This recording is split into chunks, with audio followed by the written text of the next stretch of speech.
Hello in TV land. In audio land. We're in radio land as well, and that's actually where the primary of our podcast is actually listened to. I thought we were live right who now. Watch us live. We're live now with video. They're right? better. Are we live today or tomorrow? Is this next? Are we live next today? Are we in the future? Hey, let me turn on the volume of the stream, and then you can tell if you're in the future or the past. Whoa. Welcome to Crippled System, episode 170. 170. I am Jeremy, volume forward in the forums, and I play Rhett. Oh, I didn't realize you were continuing. I can keep going if you want. Usually those are the three things we mentioned. I didn't remember mentioning faction for like a year. I don't know. Yeah, I don't keep track of which intros we do Man, when. where'd you get all this white shit I know, on I'm the covered in shit from your dog. I'm covered in your dog's hair on that black t-shirt. It looks terrible. I'm Nathan, and I own a white German Shepherd. That's true. And I rode Nathan's car. Yeah. Oh, so I bought a thing to clean out the back seat yesterday, and that's in the house. Oh. I didn't use it. Yet. Nope. I will now. He's using me as a thing to clean his car. Yeah, you got a lot of it. I know. You rode in the back seat. I Yeah. did. I was not My aware. name is Brian. I do things. You play War Machine? I play War Machine. What faction? He plays Hordes. I play Hordes. He does I play play Hordes. Hordes Machine, He does. not War Machine. Hordes Machine. I play the horse. Scorn. Blackjack and hookers? Yeah. We're so high energy today. all I'm of us. my energy. I went to the state fair yesterday. Woo! I played board I games still all day. have I'm to happy. intro myself. You guys are just skipping me. You So guys are introduce jumping ahead. yourself. So introduce yourself. We're getting to you. We've had little asides after each person, and now that was his aside, and then we'll go to you. Oh, and then we'll go to another tangent. No, we'll just end the podcast. Oh, well, okay. Well, I'll hold off my intro to the end then. It's all be one big aside. It usually is. I'm Andy, and I play Mercenaries. So I could talk about my bed event, how buying a bed's a pain, but I'm pretty sure it's the most boring conversation because I want to kill myself every time I talk about it. Did you actually wind up buying one? No, I went to 5 furniture stores, and by the way, when you go to 5 furniture stores in a day, you want to kill yourself. I didn't buy anything, but I'm going to try to get something online instead. I found amazing beds for $2,500. Okay. But there's so many good mattress companies, at least via reviews and comments online, that they say that I can get the same quality bed for like under $1,000. Now, part of my brain's like that can't possibly be true. It seems weird. But the return policy is so easy and generous that I think I'm going to try getting a $800 bed online. And see how it is. And now that I've slept on 1,000 beds in the last day, I can really get a good comparison. And if I spend $800 instead of $2,500, that's pretty good for me. You actually slept on the beds? I just passed out there. They've knocked you out. And By the fifth furniture store, he just couldn't help himself. I walked in and was like passed out. So it'll be an adventure to try these online name brand things out. But it's horrible. Don't buy it. And every salesperson took me. I will say Because the queen size ghost bed is only like $700. I know. That's like I for the last 6 months I have been doing this research. You're just starting, and I'm telling you flat out that I ended up with use the $50 code and order a ghost bed. Is what I'm gonna do. I've heard good things about that, and I've also heard good things about... I haven't actually heard of Ghost, but I have heard about Casper. And ghost bed is just a cheaper, better Casper. And I've read a lot of things on all those name brands. I am 80% confident I'm going to get a ghost bed, but I'm still going to do a little more reading just because that's how I am.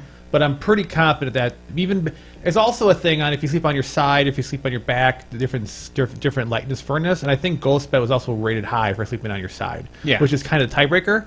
I will say, so I went to 5 stores, and by the way, to Lupus Furnace Riss. It might be Pip. I'm gonna just tell a guy. And it in does the say chat. Pip. Oh, it's Pip. What? It's Pip. Next we're here. Oh, it's Pip. Yeah. The answer is to his question online is yes. It's a Yes. secret question, but the answer is yes. Only available to those who are watching us live. Only available to those answering us live. Or after I post it on YouTube. 2 things interesting to me. One, every single salesperson I have to respect. They all took me the most expensive bed first, and I have to, as someone who's been As a former salesperson. That's how you do it. Yeah. You start high because then you gauge their reaction of panic or horror, and I didn't, so I stayed in the nicer range. Because I was willing to drop a ton of money. I mean, I've been saving for. Beds, shoes, and car and tires are like. I have a coworker who taught me this. The things that touch the ground or you touching the back, that's important.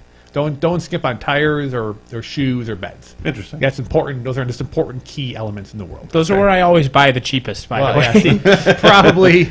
And the second thing was interesting. Of the 5 stores, I narrowed it down to 2 stores. If I buy, and if the online bed experiment fails, Sure. If I buy online, I narrowed down to 2 stores just based off of salespeople because everything was so equal. Yeah. That I'm like, I had no other. Quality of beds didn't matter, but I'm like, I had to narrow down to something. And I'm like, I'll use a salesperson as mine, as being a salesperson maybe as my mind.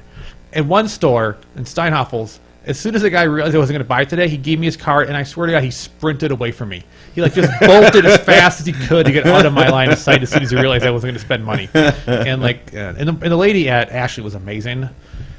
So I don't know, but anyway, that's my bed story. Just don't buy a bed. If you do buy a bed, just buy it blind and say whatever, just fuck it, because it's so much. I spent 5 or 6 hours doing online research. I spent half of Saturday just going from furniture store, dealing with very aggressive salesmen, which it's their job. I'm not offended by it. It's just it's still an enduring process to deal. You have such a different experience with this than Katie did, because Katie did the same. So part of when Brian decided that he was going to actually, because he's been talking about buying a bed for since I met him. Yeah. But it's finally happening. And we went and stayed in a hotel together at Gen Con, and we both, at the same time, after a long drive to Gen Con, and then we caught Pokemon all evening, we went to lay down in the bed, and Brian went, "Oh my God, this is the best bed I've ever laid in." And I went, "Oh my God, this bed's terrible. I don't think I can sleep in it." And Brian was like, "Man, I need to buy a new bed." That was pretty much. And then I woke up after a day being home. My back's hurt all week. So I'm buying a bed Monday or Tuesday. I'm gonna go online. I'm gonna order a bed. And of course, that bed's bed. I have to keep it for a month before I return it. And return policy for these online companies is crazy. You literally call them, you say you're returning it, and you donate it to a charity in your town, and they just get the receipt and they give you your money back. So they don't want it. They don't you want could it have back. license shit. It's better for them for the donation for them to get the payoff or whatever. Interesting. And it's a confidence thing because they must only get a few returns. Because some of these companies, some of them are very new. Like On Purple's only been around for like a year, but like Ghost and Bed's made by another manufacturer has been around like for 7 or 8 years, so they're actually a more established. Because if you company. buy a bed here in town, you get a 1 month return policy. They make you put like basically Saran wrap on the thing, Correct. And then they just Take it come back to the store. Then they just come get it again. They're just like, okay, we'll take it back It's now. yeah, exactly. So it's And an then interesting resell it. process. Yep. Yeah, and then they resell it. There's a typo. He meant to say "looking good, Nate," but the N and the M are right next to each other. But I appreciate that he thinks I'm looking good. Thank you. Thanks, Pip. I'm just I should just where Brian Curry usually sits, and then I'll be like, oh, Brian Curry lost weight. That's true. And his beard. And And, his all his beard. tattoos. And all his tattoos. And his forked penis. And I his tongue is one got single cancer. piece. Tattoos fell off. Anyway, His tongue's no longer split. that'd be kind of an amazing recovery. It would be. Anyway, I just had a rant about I've spent so much time looking at bed. This is the worst. And I know someone else out there is suffering. Well, I'm glad you had put some time into it. Yeah, it started because I saw the commercial for Purple. Yeah. And that Goldilocks chick is hot. Yeah. And so I looked around to see if I could find out who she was, and then I accidentally started researching the bed, too. Yeah. And then it spread from there, and so now I'm going to buy a new bed also. You should watch a video of how these online beds expand because they come wrapped up really tight, and you open them and they just explode out. It's pretty amazing. The king-size beds are like in a box that are the size of one of us. It's just like this thing, and then, because of how the foam compresses. Interesting. It's amusing. If you want to watch a foam compress, it's pretty amazing. I mean, a scale of what you're doing for the day.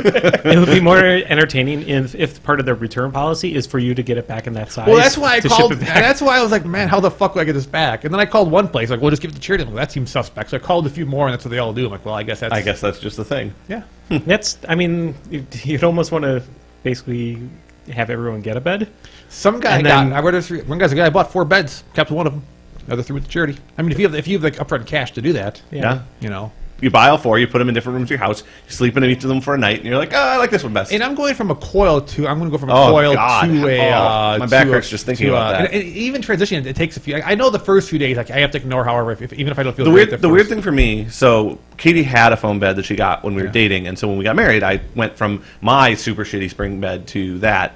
And the hard part for me was actually the temperature. Yeah. It's weird. So the newer beds have layers of cool foam on top of them now, but yeah, they used to be No, hot. it wasn't too hot. It was too cold. That's the like first I time went I've heard like that. like for a foam bed, if it's correctly on the thing and it's a correct technology, whatever, like it lets the cool air up through the my old mattress did not because it was probably full of dead bugs and whatever from being around for a decade. But like I laid on the thing, and I usually sleep like without a blanket or a sheet most of the time during the summer because I get really warm. And I tried to sleep on that thing, and I just woke up like freezing to death like partway through the night. I was like, oh, I guess I need a blanket. See, I sleep on a burlap sack full of reeds and dead possums. How's that working out for you? Pretty good. All right, well, if it works for you, Yeah. Just use a Good possum time. as a pillow. live like- or dead, really. Either Just way. work it up towards the top. He's playing dead. Ah, okay. Yeah. Okay. I love that they had William Shatner play the possum in Over the Hedge.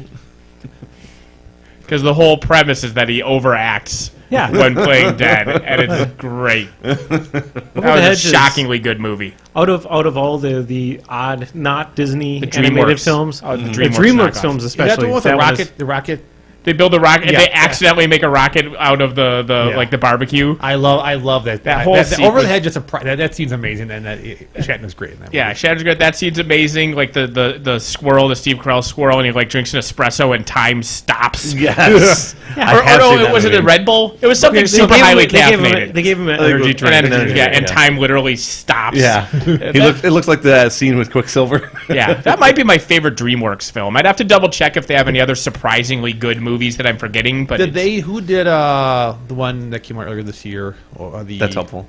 Well, all the Madagascar stuff is them, and all the it's either them or the people who did all Zootopia. of the. That's Disney. Okay, that's Disney.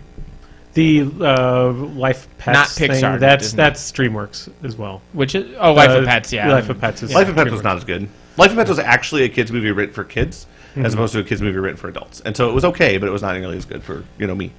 We were speaking of movies, and I forgot to tell John this or give it back. I finally finished Cowboy Bebop last night. Oh, did you like it? It was okay. I wasn't sure what to expect. I knew everyone said it's the greatest thing ever, so I'm like, just watch Greatest it. anime ever, Yeah. and you're not an anime guy in general. Yeah, so. but it was enjoyable. I mean, I didn't move me anyway, but the character was compelling, and I enjoyed the story. The ending didn't move you.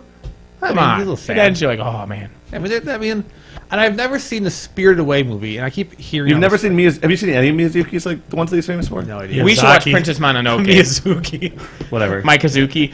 No, Is it a Weird Al song? It sounds like a Weird Al song. It Because does. Spirited Away is very Alice in Wonderland, where it's just like a girl interacting with a bunch of weird shit, and then the movie I ends. don't enjoy that one as much. That's my least favorite of the Spirited three. Away? Spirited Away.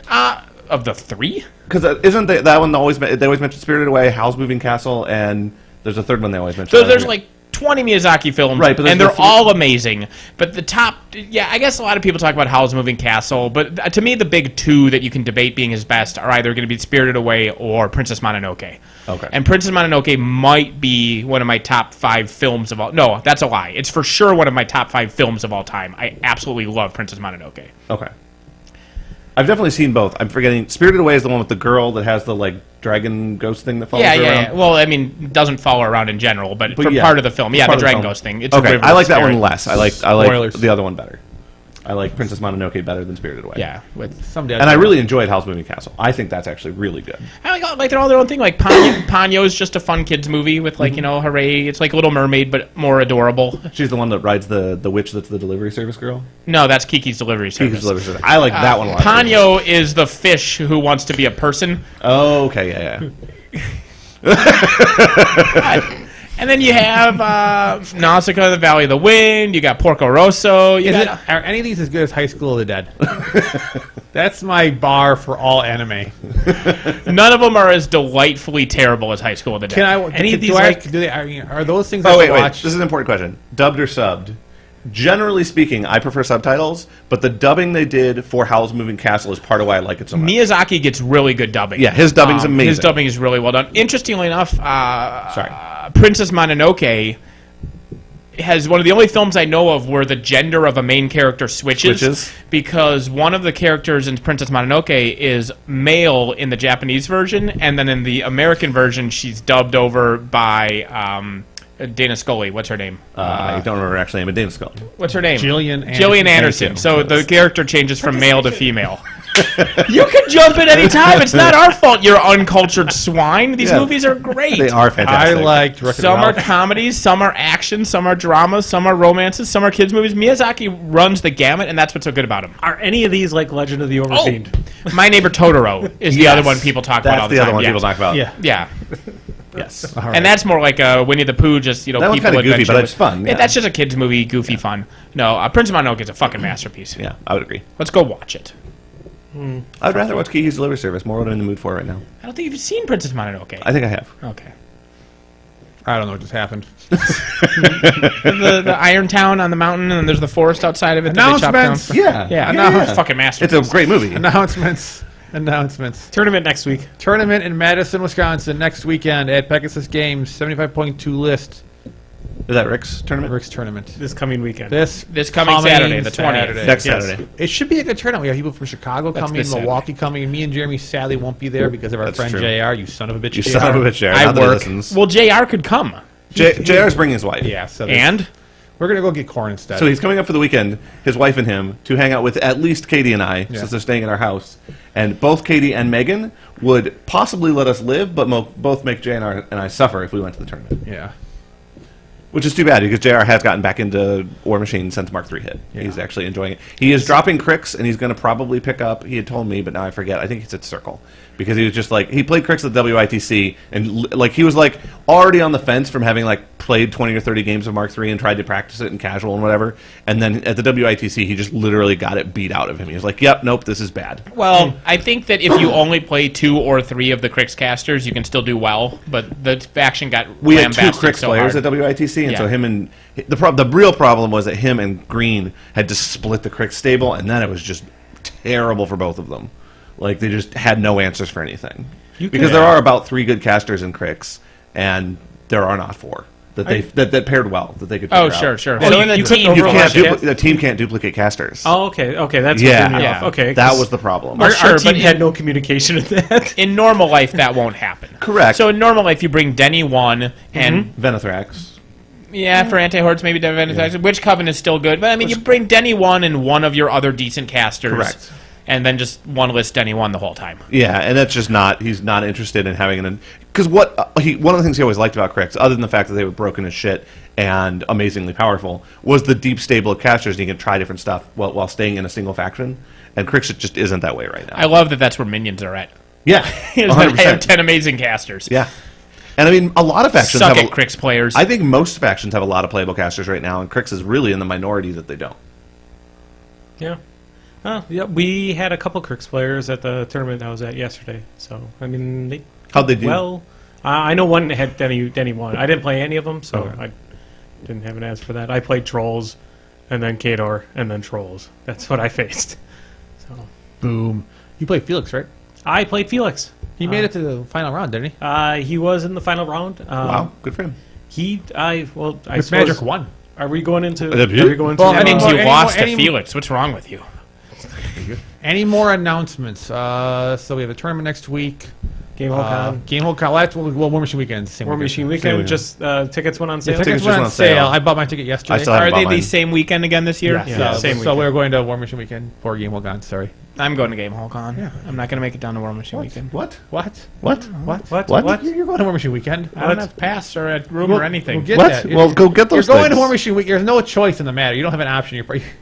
There's no choice. You're no choice. You're going to War Machine Hey, Weekend. do you want to be my helper for the painting lounge all weekend? Maybe. Get a free room. Go. Boom. Here, come. All right, I You're guess going to I'm War going Machine to War Weekend. Machine There's no other choice. I'm sorry, Rick and locals, but there is, unless you can't go to, unless you like your life is like locked down, or you're having a baby. There is no reason not to go to War Machine Weekend. It's the best con there is All year. I will say, Hey, we're all going to War Machine Weekend. High five. I will say this only for someone's benefit. Listens, the one thing that War Machine Weekend doesn't do as well is their what's arena? The Iron Arena. Iron Arena is not as well as War Machine Weekend. They do sprints all weekend, but like if you go there and you want to like at 9 a.m. on Thursday or on Friday start playing Iron Arena, they're not set up for that. It's more about the tournaments and the socialization and the stores. Well, they really, for the casual player, they push the scrambles because for them, and I actually happen to agree, if you're going to go there and play as a casual player, the idea of a scramble is actually a lot more fun to me than sitting in Iron Arena. And then, especially at like the bigger events where turning in your games takes forever, like it's just better. Although it's just the more fun. scrambles, by the way, people don't pull punches there. I did a scramble last year, and I'm like, oh, I'll just do a wacky, goofy list, and then people are just dropping like,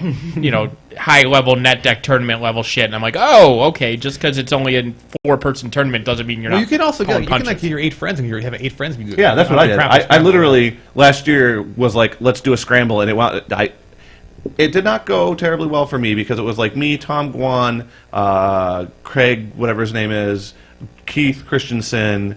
I forget who the other guys were, but suffice it to say, everyone there qualifies for Masters or Iron Gauntlet every year except me. I beat Keith my last 2 games, and those were with pigs. He's a has-been. He's a has-been. I've been with To be Scramble. fair, his most recent game, he was playing Gatsby 3, and I did not think I'd ever say that, but that meant that he was throwing the game, because Gatsby 3 is the worst caster in the 3 or game 2? right now. You mean 2 or You 3? mean Or 2, sorry, two. Gatsby 2. Gatsby Gatsby 2. He was playing Gatsby 2, which is basically throwing the game. Yeah, he is kind of Hey, unplayable. but the game before that was Haley 2, and I fucking beat him with pigs, and I'm going to keep Arcadius? that. No, Helga. Helga?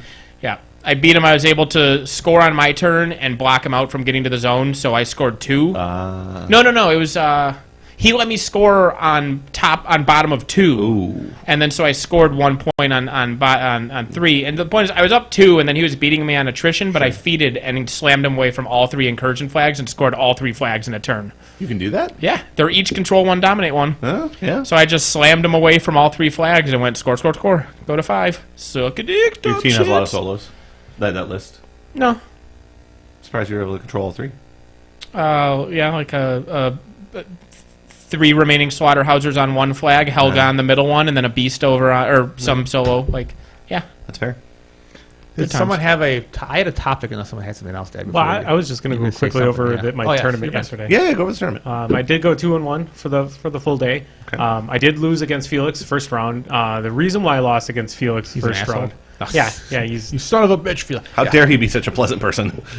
he took Matt Ragnar. He had Ragnar and Madrak one was his pairing. My pairing for the day was that a typo when you wrote down the list that it wasn't Madrak 2? No.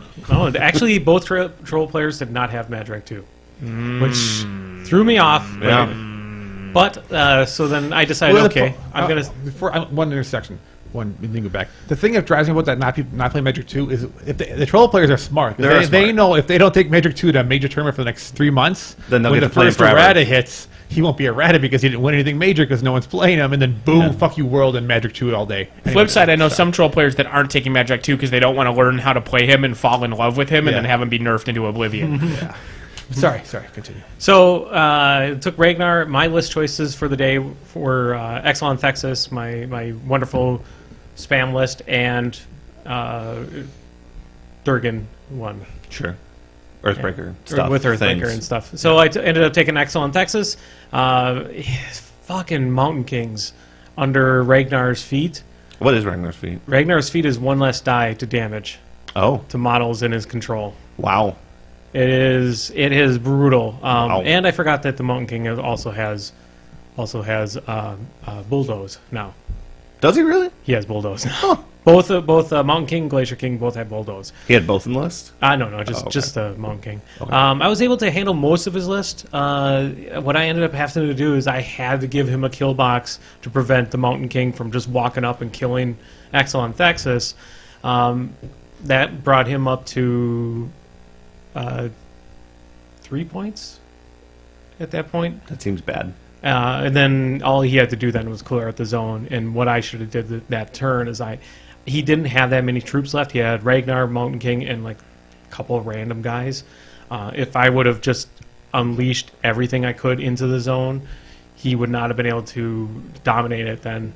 In which then I could have sent a wrecker in to kill off Ragnar. Yeah. Interesting. So I lost the scenario in that one. Second round, took on Austin, I believe his name was, playing... Brian Austin Green? No, it was not Brian Austin Green. Sean Astin? No. Shut up. Damn it. No, so it was Harkovich. It was either Harkovich or Sorcerer 1. I decided I was going to drop Durgan into it, thinking that he might actually take Sorcerer 1. Which realizing he's not going to do that. So he took Harkovich. Turns out, again, my Earthbreaker list can actually handle Jack spam fairly decent. Sure, yes, you'll be able to get power up a lot, but I will knock the fuck down of all your Jacks, and I will also maybe stationary one of them. I thought Hamkovich had a jump start. They just all stand back up. He does have jump start. You know what? You know what prevents jump start? What? Getting hit with Iris. Ah, yes. And then I hit him with Iris again. Ooh. For a second time. Yeah, that's bad. How does Harkovich have a ton of shield guards? I don't know. He didn't. This is the first time I ever learned of a scenario piece actually being very pivotal in the game. So he put Harkovich behind the scenario piece, or his objective, Sure. which was stockpile. Sure. And then just parked a Jack in front of Harkovich so he could not be knocked down. Sure. And then had a couple other Jacks nearby. The only way I could do this was either to destroy the Spriggan, which is kind of hard to do, or shoot the objective and destroy that. But that's a Spriggan. But that's a Spriggan next to it, which it could just shield guard it to whatever jack that's nearby. Stockpile's a real survivable piece. It is, it completely changed the game. Basically went from where I thought I had the game pretty much flat out to, oh shit, I don't think I can do this. And Stockpile's any attack that would hit? Any range. It gets infinite suckers. Okay. It gets infinite suckers just to jacks and beasts. Oh. And then at the start of your turn, every jack and beast base to base with it heals D3. Oh, okay. So it shunts off to them and then it heals them afterwards. Wow. Yeah, that's pretty good. Yeah, it was pretty amazing. It turned out near the end of that match, Harkovich had to basically get away from there because I was about to kill the Spriggan, which then I proceeded to. He left the angle open so I could killed him. Okay. Last match was against Madrak 1. I took my Excellent Thexus list against it and parted the seas and killed Madrak. My last round opponent, I cannot remember his name. I apologize if you end up listening to this. Call him Frank. I want to say it was Mike or something like that. But anyway, he left one side open. I originally set up my mind benders over on the left side, thinking he was going to put something over on the left side so I can actually ambush on that side. But he left Horgle Iron Strike way too close to the right side. So I ended up having to move Excellent Thexus over, TK a bunch of my Drudge Mindbenders up so I can Adrenal Flood the ambushing unit. And then I had 3 ambushing Adrenal Flooded slaves kill off Horgle. It was not good for Horgle Iron Strike. No. Poor Horgle. Yeah. Poor guy. Borgle. But yeah, so went 2-1. And I think our Jordan lost to Felix as well because he couldn't also under the feet could not kill the Mountain King. Yes, yeah, even with Harkovich, I think he took Harkovich into it too. So it was all jacks. The Mountain King is that thing is. And if you try to kill it under that feat, it's just going to heal everything because it's going to shed 100 whelps. Yep. You're going to be doing a ton of less damage, and you just have to give up. You just have to not even try to attack that thing. Yep. With the Mountain King, you basically just have to flat out you have to one round it pretty much. Otherwise, but with the Ragnarok's feat, you're not going to. No. But right, I mean, so when he feats, you just have to not even try. You can't do half its health and work again next turn or anything. You just have to go, okay, your feat says you may not target the Mountain King with attacks. Gotcha. Unless you have something that you can go into it heavy, and then you have some kind of follow up, like I was doing with my. Well, I guess you just peg it with Alton Ashley. Yeah, I was going to say you shoot with Shoot it with Alton Ashley and go fuck yourself, Mountain King. Yeah. I mean that's one thing. The other one was to send in some overlords to spray up all the whelps. Sure. That would work too. That's about the only other way that you can really deal with the Mountain King under his feet. Ta-da! But yeah, I did well. I feel bad about not remembering my last opponent. It was Mikey Frank. Yeah, Mikey Frank. Yeah. Damn it. You had a topic? Oh yeah, topic. I mentioned this on our forum a while ago. Losing game. It's about losing, and why you're a loser if you lose. But what you learn from a loss and how people react to a loss. Okay. I know people that technically have never lost a game. Because when the game is over, like they've never been defeated by their opponent. Yes. Correct. As soon as the game is over, like, well, I only lost because I did this, or I only lost because the dice did this, and they've never just been outplayed. Like in no point in the world did their opponents just do something good or smart. It was just they always made the mistakes. And I struggle with that. I struggle with that sometimes. I get really salty about dice right afterwards. Sometimes Correct. It's hard. I never complain about dice. Never once. And I think sometimes someone. Yeah. And I mean, considering this is a dice game, you're always going to technically lose because of dice. I mean, dice are there to do that, but it's like someone's like, well, man, that guy got a boxcar. It's like, well, did you put your caster in a spot that let him roll those dice? Like, if you would have played smarter and stayed back, or did your opponent be clever and do something that did he create the scenario to roll dice? Yeah. Because I mean, if you play smarter and you deny dice being rolled, then you can't be diced. Or if your opponent's clever and does something you didn't expect, so there's all these other elements. And I just find it amazing. I think people that don't analyze their losses better grow slower in the game. I think people need to kind of stop, because you're not going to improve your play if you don't admit that there's plays that you could have, like, if you don't see things you could have done better, you don't do those better things. And if you don't acknowledge, okay, that person played better, so how do I take my game up to so I don't let that person outmaneuver me. kind of a thing. Like, how do I improve? And like one of the things that I've always tracked my games and taken notes just in an Excel document. But something this year that I started doing with Mark III, and I know Brian finds the thread boring, and you guys probably do too. But I write like really detailed battle reports for all my Mark III games that I've played so far. And I go in and and as I'm writing it, I'll remember things about the match. And I'm like, well, this was really dumb of me, or this was like a moment of random brilliance that I should try to recreate in the future. And like, I didn't realize how much of a difference it was making. And then the other day, I managed to play the same match that I had played weeks earlier. I played against Kara Sloan with Helena, and Keith destroyed me because I didn't understand the matchup. It was my first game with Helena. It was my first game against Kara Sloan. There were a lot of things I didn't understand, and I'm not making excuses for why I lost, but like there were things that were making it harder for me to win. And then several weeks later, I played the game again, the exact same list against the exact same list, and I rolled it so hard my opponent forfeited. And I was like, well, I think I probably learned something between those two games about how that matchup works and how my list works. And was it Keith again or a different Keith person? sat there, and Jake Quimby technically played, but Keith sat there and offered advice. Gotcha. So it's not like he had no help. And then so I rolled him so bad he forfeited, and Keith was like, well, that was pretty poor. There were some mistakes you made, whatever. So we re-racked, and again, Keith offered more advice that time, and again, he forfeited on turn 2. Like it was just completely different from the first time we played. And it was just amazing. And it was just little things that I had picked up from the first game, little tactical mistakes that I had made the first game that I didn't make, and little things that I had noticed would be good against Kara Sloan. Because like I read at the end, I'm like, these are things I should have done that would have been amazing if I weren't an idiot. And like those things help you as you think about them going forward. And like if you would have just walked away from the first game, oh, you just got me off dice. Yeah, you just got me on dice. You wouldn't have thought about it, then you would have probably ran into the same kind of mistake. Yeah, and I mean, the thing is, he did, like, I've had a couple of reports I've written, and I was like, well, I feel like I got diced. And then I was like, all right, well, I'm sitting here, I'm not in the moment of the game, I have a calculator, did he dice me? And so I, like, did the math on, like, did he dice me? The game with Keith is an example where I actually did math in the battle report to show whether he diced me. And yep, he diced me by about 15 damage that he shouldn't have gotten on me.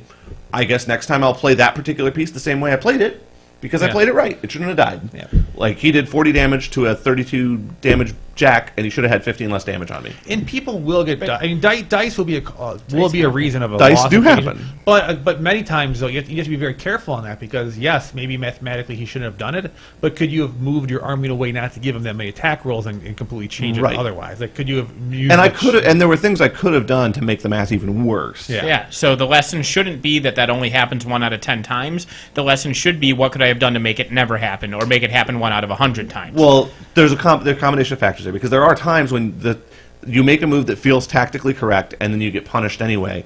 And if the lesson you take is, oh, that was a bad tactical move, maybe that's not the right lesson. Well, sure, but yeah, I mean, that's true, but you have to be able to identify those times. Yeah. You can't use, well, that should have only happened, that's a 20%er. Well, 20% happens 1 out of 5 times. Yeah, that's could common. you reduce it to a 10% or a 5%? Yeah. And if you can't, and 20% was still the best tactical decision, then that's fine, but you have to be willing to sit down and look at it. Yeah. You can't just have anything that wasn't, like... It gets annoying seeing the 49%ers happen because odds are they shouldn't happen. But that doesn't mean that if 100 times it should never happen, because if 100 times it should happen 49 times out of 100. But you can't. You have to see when it can and try to reduce it. I would agree. So anyway, it's been interesting just taking all those really detailed notes. I'm a couple games behind. But 49 is an exaggeration, but I really think all of us to some extent get frustrated when every tough check. Yeah. Like every tough check, you're like, "Oh, come on, man." Usually, like most of the time, you don't roll. Like a 1 in 3 should never happen. I had a 75% chance against this. Well, yeah, but that's still, they still got a 1 in 4 chance of it happening. Like 75% isn't 100%. Well, I did a thing once where I was just recording how many dice are rolled in a game, and like people roll like up to 100 dice in a game, so you're going to get a couple box cards. You're going to get a couple. Those 1 in 36s when you're rolling 100 times, you're going to get happening. Over the course of a game, it's going to occur. Like now, Blood Bowl, you're going to go for it and re-roll and go for it and get a 1 and a 1. 1 out of 36 die rolls. Yeah. 1 out of 36 fucking die rolls. Yep. How many times do you roll the dice in Blood Bowl?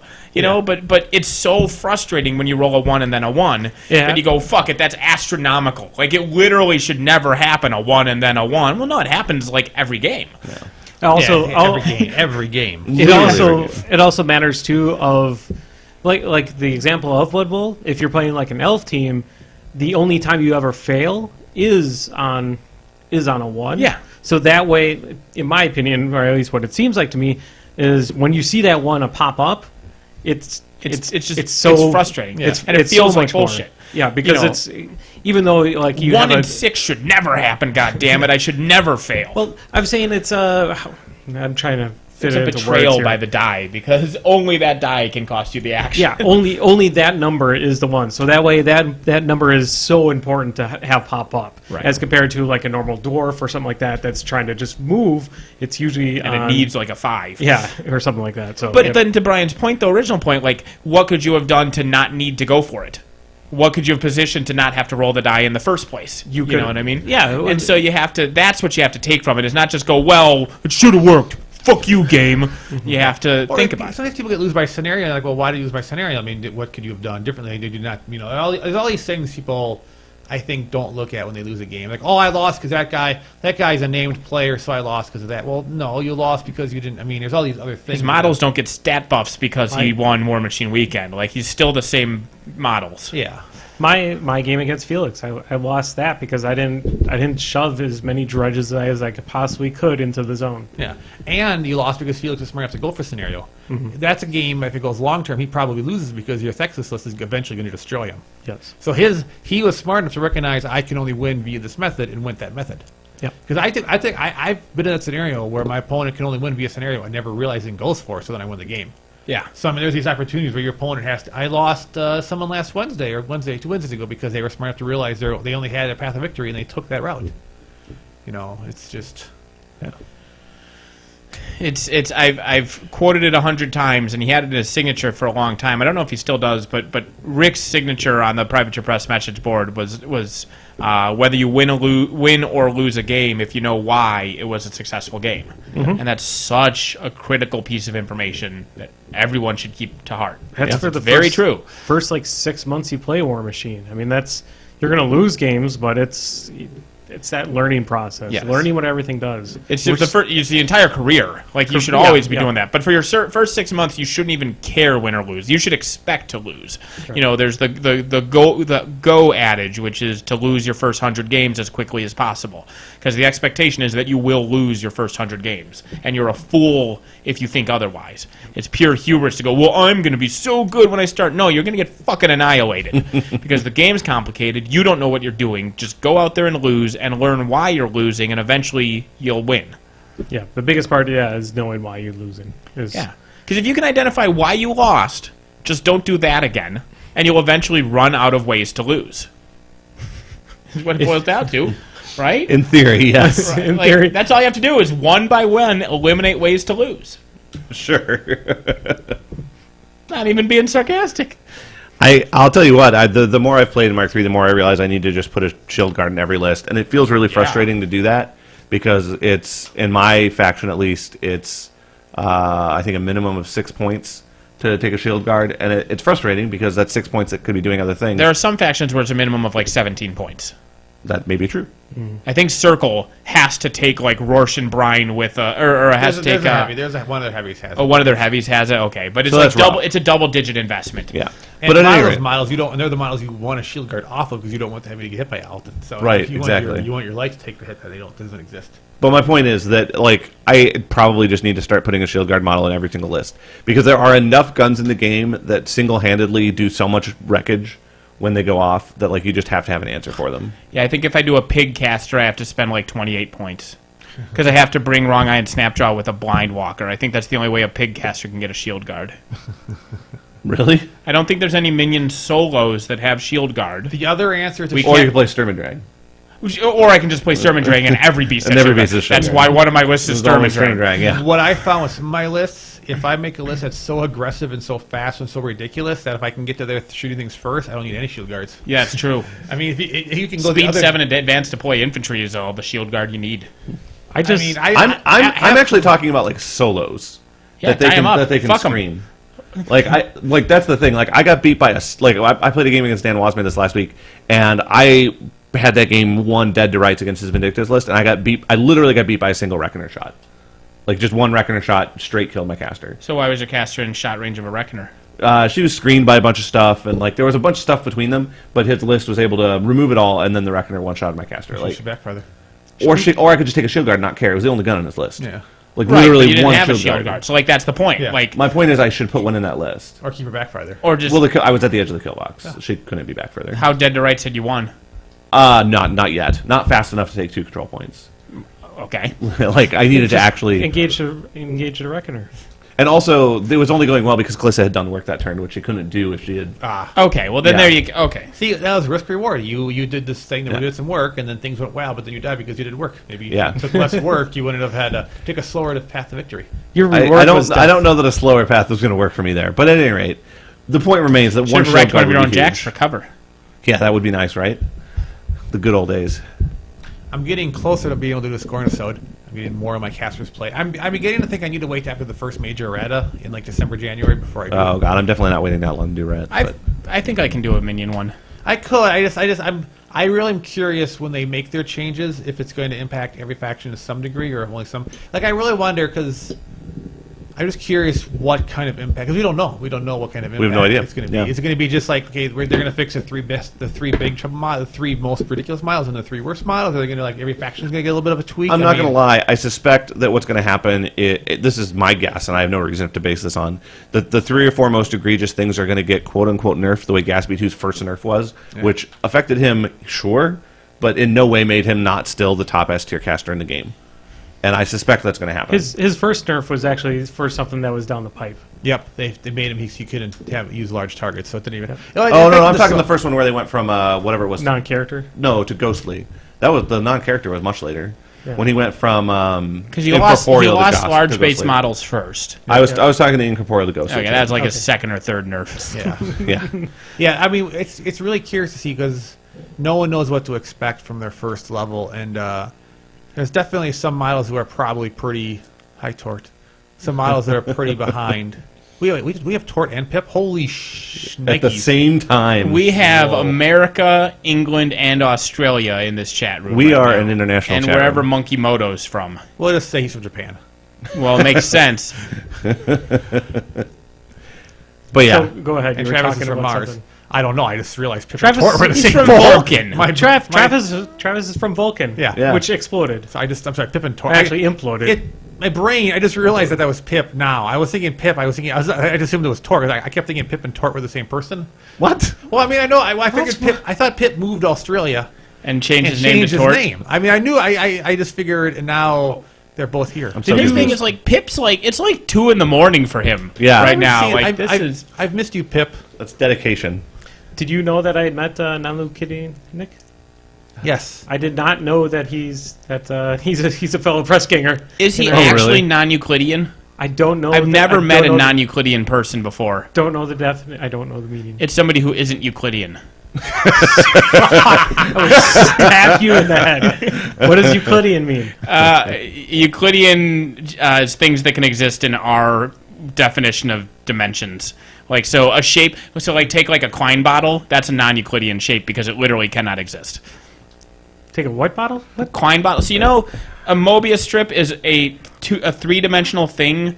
That's infinite. It's a 2-dimensional item that somehow only has one side. Yeah, and so a Quine bottle is the 3-dimensional version of a Mobius strip. Okay. Where it wraps in among itself, and it has one too few surfaces for the dimensions it For it has. to be 3 dimensions. Yeah, Okay. What are you talking about? math.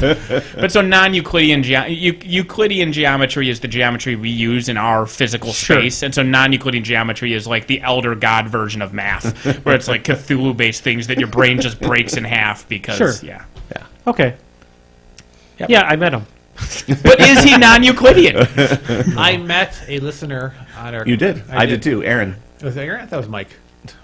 It was Aaron. We have lots of listeners. We've met He many of talked at them. the Gen Con for a while. I Yeah, wanted to bring it and he up. said his name was Aaron, and you said, "Okay, I'll promptly forget that." Well, I knew it was Aaron or Mike. I knew it was it was Mike. not Mike. I knew it was possibly Mike, but then Was we he the said same Aaron. Mike that Andy that played No. against in round 3? No, Well, hi. because this was a Gen Con, not in Chicago.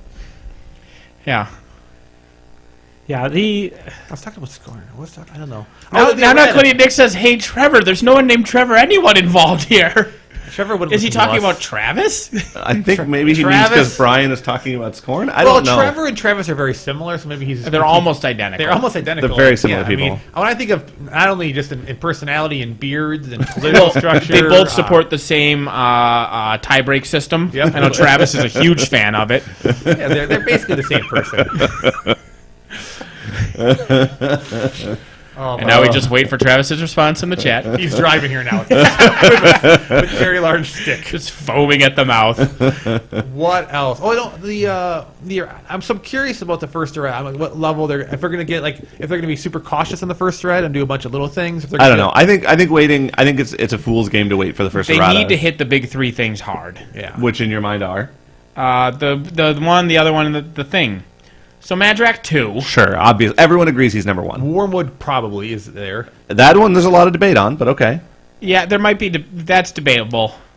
No one who's. Good I mean, at the game's debates on Wormwood's big trick is the Hellmouth moving Hellmouth thing. Is it? that. No, that's That's Veil. Forest. That's I know what. It's, yeah, it's No, It's he's Veil talking too. the actual spell Hellmouth and being able to increase the threat range of his beasts by like 9 inches, something absurd. Yeah. He like Right, Hellmouths Hellmouth you, and and then he forward. Hellmouths you, and the thing he Hellmouth, and the Hellmouths his beast, and he's just like, "Brah," Yeah, exactly. which is amazing. That was correct. Yeah. And the forest shenanigans. And the forest shenanigans. That's the line of sight forests because of the changes to forests is big. Yeah. Yeah. in the nerf And the way that they changed him, like I watched every one of Tom Guan's games for WITC because it's not like I was playing well, and Tom Guan literally, if my microphone stand is the halfway point of the table between me and Andy, he finished every single game with Wormwood roughly there, and then 4 or 5 inches in front of that a Getorix, and then a half an inch in front of that a Caster, and the Caster was obviously dead. Yeah. Like every game, Wormwood was significantly past the half, and his whole army were significantly past the halfway point on the table. He could have at any time won on scenario, and he just decided to kill casters because it was funnier. Like it was just not even a game. There was never even a game being played in any of those 4 games I watched. I guess I haven't played him yet, or I haven't played against Wormwood. So And he I can don't get understand really it yet. egregious on some tables because if there's like a forest already, then you just have your sentry stones and whatnot. And you can make like a 20-inch across. Like you just block line of sight to your whole army constantly. Like Yep. you just put up this wall Without other forests, he can do a 16-inch forest wall every turn. 16 inches across. yeah. Every turn. So I'm curious, and I'm curious how they're gonna if they're actually gonna make things that are weak better. If they're actually gonna follow through. I don't know. I'm curious. I mean, I might, and also in a few months we're gonna see some theme forces. Although that could be within a while, it could be longer. I still have to. Well, in a few months, we're going to see the first 2 Theme Force Yeah. books. I still have to play about another month or so before I can do another it. year before I'm gonna get like goddamn Thornfall and Blindwater rules back. Is that an issue specifically? I'm jumping back over to Wormwood. Sure. The fact that he can make that wall of forest, is that an issue specifically with him, or is that an issue with the Sentry Stones? It's such No, a it's bonus, mostly though. him. He puts out a forest. Cassius fertilizes 2 models. Okay. And then the Sentry Stones make the rest of the 16 inches. Okay. Like, Okay. he himself, he has and a spell Cassius that- yeah. generate 9 of those 16 inches. Okay. So couldn't another caster basically almost do the same thing with the little guys, the Wold Wardens, not Wardens. The but problem is those guys Watchers. are never far enough forward to put the wall in a meaningful place. Because what we're talking about is the first 2 or 3 turns of the game where you can't do anything to his army. Okay. Yes, Okay. eventually they get far enough forward and it's a problem, but Okay. Yeah, when you're first when you basically. Well, it's like the cloud wall is bad, but the cloud wall of Signar can get a lot of things good around the cloud wall. Signar is just like, oh, I don't care about cloud walls. My shooting casters Yeah, all don't care. More stuff ignores clouds than ignores forests. Very, very few things. That's because they tried really hard to make forests not a non-thing, Yeah. but they didn't do that same with clouds. And so everything that used to ignore clouds in forests still ignores clouds. And then all of the things that used to ignore forests don't. And so forests just became like a hard vision counter. Yeah. But yeah, I mean, Interesting. it Because is. even Hunter doesn't let you see through forests anymore. Yeah, so I'm fascinated to see what the first thread will be. Yeah. I hope it's interesting. I hope they get bold and make some changes and do some stuff, but we'll see. I mean, I'm not going to be heartbroken if they don't. I mean, I understand a cautious approach. As well. I'm curious to see if they'll do obviously. There's There's a changes few- like little changes like Yeah. they did with like Rias or something like that. So here's the I don't- problem is, okay, so we've listed two of the 3 Oh my big... god. What? Well, the fertilizer ability of I didn't realize Cassius's fertilizer ability is an enemy. No, that's what I'm saying. He Yeah, just that makes- is bullshit. Yeah. Yeah, because Wormwood puts up a 4-inch and then he just stabs a couple people and make 3 more. Sorry, 10 of the 14 inches. Yeah, 10. Yeah. I forgot. I 10 was of the like, where's 16. the other ones coming from? Fucking yeah. A. Why is that? And, not and then enemy? he gets teleported back to Wormwood. So yeah, so he goes up, he stabs 2 guys, then Wormwood puts out another 4 inches and teleports him back. Yep. Every Yeah. turn. Anyway, so those 2, and then for a third pick, you could pick Resnick 2 with Mantle of Corbeau is pretty bad. You could obviously pick Aussie. Corbeau. I mean, you just, like... She's not bad with anyone that's not Resnick. She's not. Because the problem is, anything that hits her, she just suckers into Resnick. She's like, hey, Resnick, you're out. Right. Like, Mantle of Corbeau next to Ossian is just an easier target to put shots on. I would be intrigued to see her. I see her mostly with him, but I'm curious how that would be. I mean, it still means some people can't take melee. Well, I don't know. I'm not sure how bad it is outside. Yeah, of but him my or point not. is, so let's call those the top 4.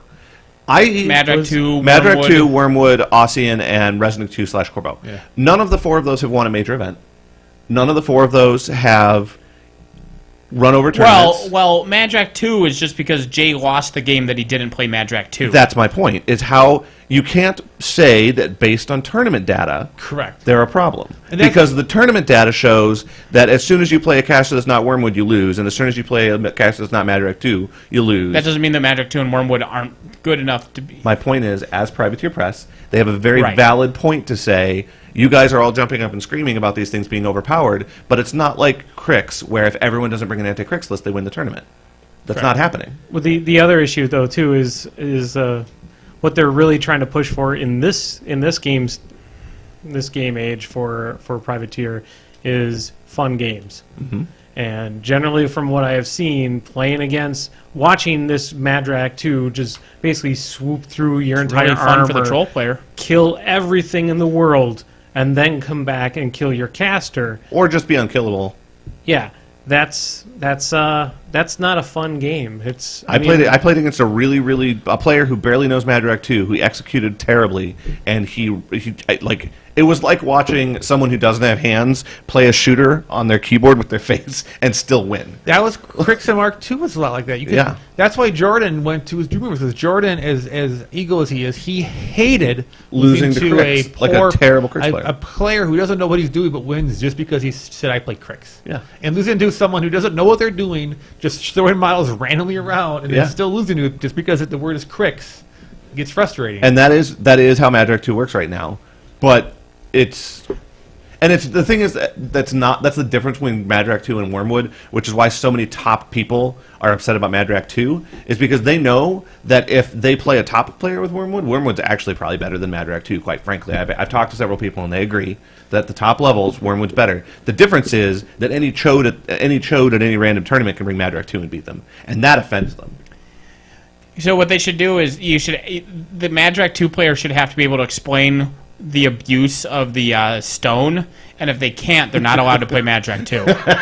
The interesting It's like if you don't understand that loophole, you're not allowed to play them. Now, I'm not a fan. I've never been a fan of this. I do not like divide and conquer lists where you're forced to play certain lists because now, I said I need to back up. In a world, if the world exists where I can bring 2 quote unquote balanced lists, and there is no such thing as some crazy skew that I can't beat. If I take 2 balanced lists and I can take on any faction and have a 60-40 reasonable, at worst. yeah, 60-40 if like every possible terrain scenario and I go first, I lose everything exists.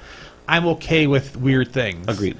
But what drives me nuts is in a world. This was really bad in Mark II where there were literally 80-20 matchups, and then if you get these 80-20 matchups. And then you have to get divide and conquer, and you're on the 20 side. Like, why did I waste my time because of this forced divide and conquer? I don't know if we've played enough Mark III to know if those really exist outside of those 1 or 2 bad things. 80-20s exist. I play Ossian, and I can tell you that the majority of games that I sit down to with Ossian are an 80-20 for me.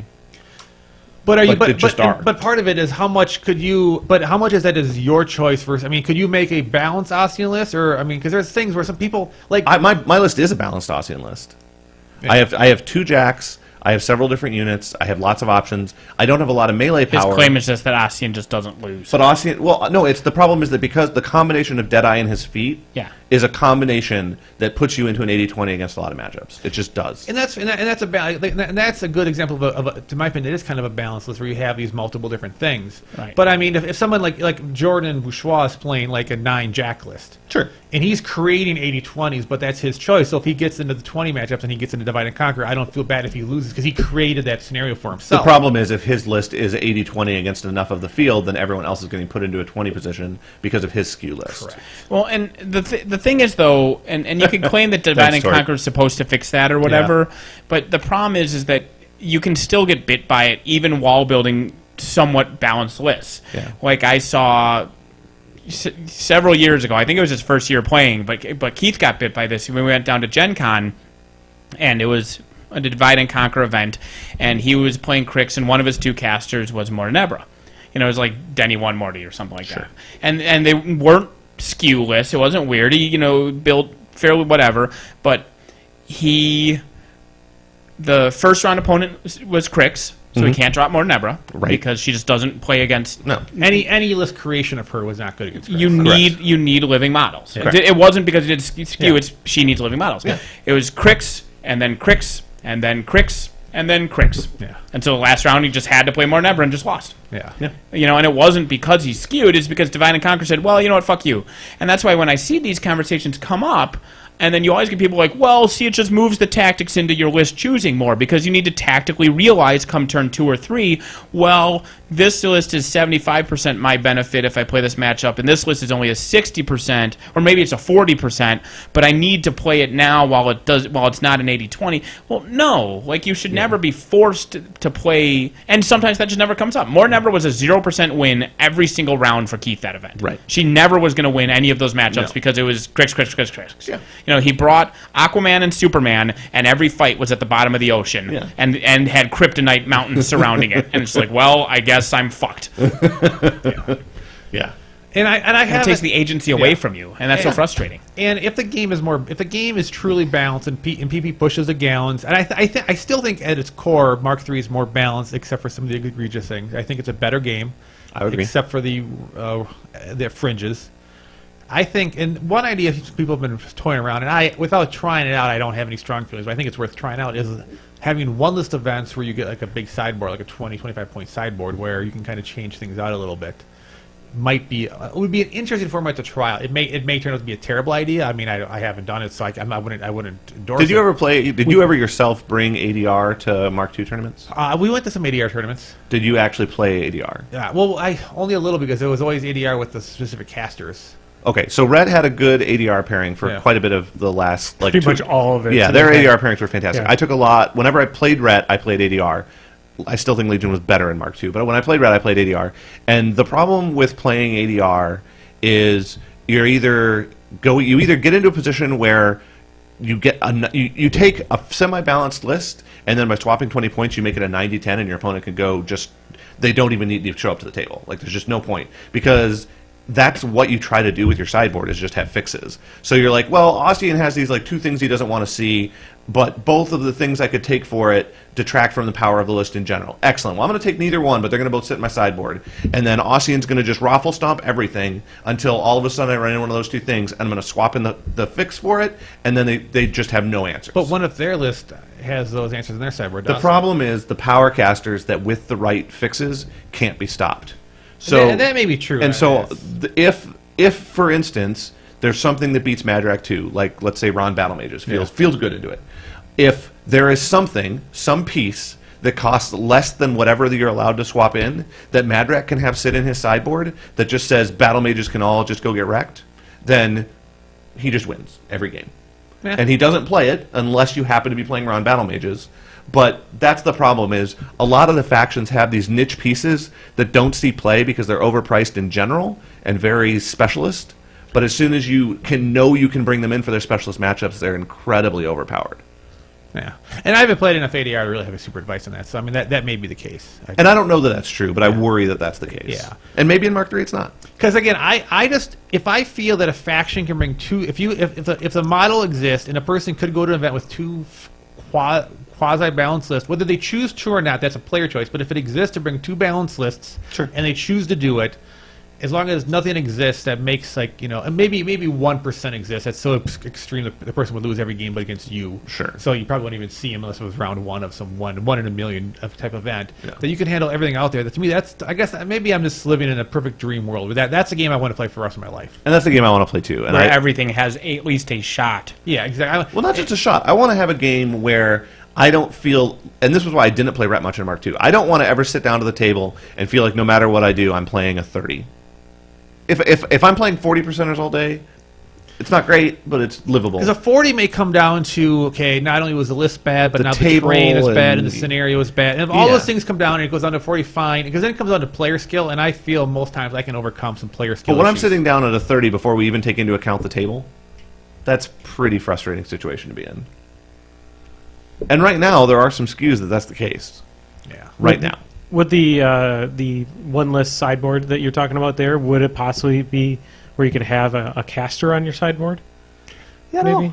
Yeah, I'm not. Probably. I don't know. I haven't. Like I said, I think it's worth maybe goofing around with. There's an idea there that I think has a kernel of possibility. I just don't know how it works. The other listing that I saw somebody post, and this was suggested in Mark II, and I think even Mark I, is where you bring 3 lists to an event, and you ban one, and then you can choose one of the other 2.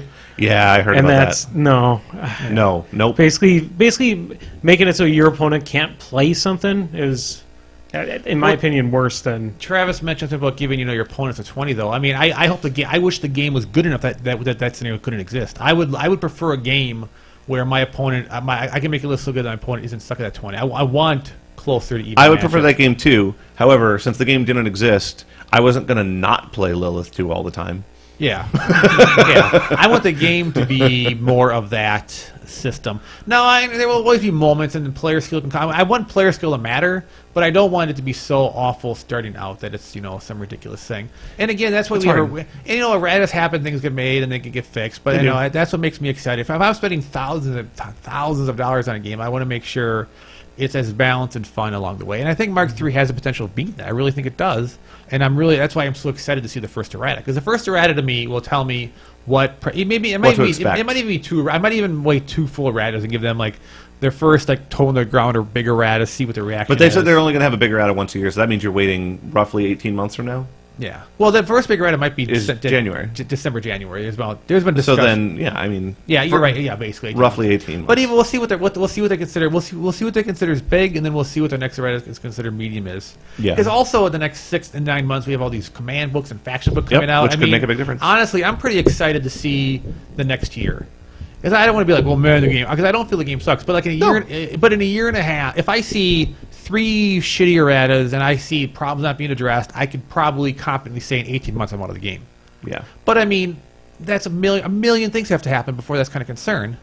But I mean, so I'm not really that worried. I think they're taking a good approach with everything.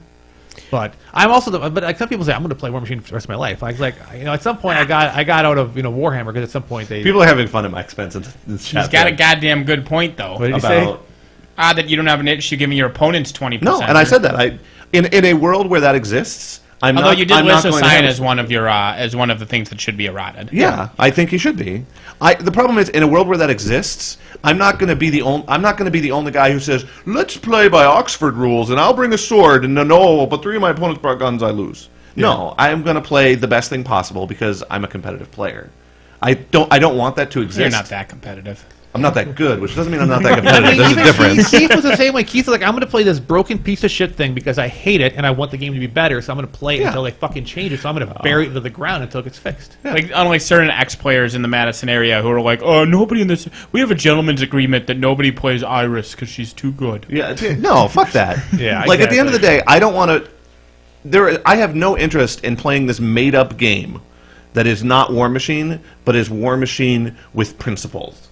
And I want to win with my principles. That's not the game I'm playing. I'm playing War Machine. One of the 3 major reasons I left Warhammer. Because Warhammer's that way. Warhammer's like, well, but you get these comp rules up, and then it's all fine. I go, fuck you, I'm out. Yeah. Yeah, because basically... And again, I'm happy with... I don't want this to come off as like we're being negative. I love No, War I Machine. love Mark III. I'm excited about it. I think it's going to get better. I just, there's things... It's good to have concerns. Yeah. I will say, though, so Travis did point out, too, is that technically that would be the second errata. He is technically correct, which is the best kind of correct. He is technically correct, but at the same time, I felt that this first errata was more of just a fix of first things that errata- they missed in the The print. first errata was a typo fix. Yes. The only thing outside that was Carousel.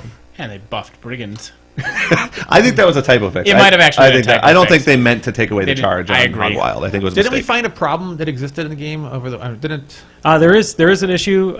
It wasn't posted on the forums, but it was emailed to Travis, and I think Wait, he's probably looking hold into on. it. I have to address this. I have said on every fucking goddamn time I've been on air that I love Mark III. I've been posting on the forum. I have been posting threads. I have been upbeat at every event I've gone Hold to. on, before you finish here. When you're ranting about people that are typing things into the forum, you got to mention what they said.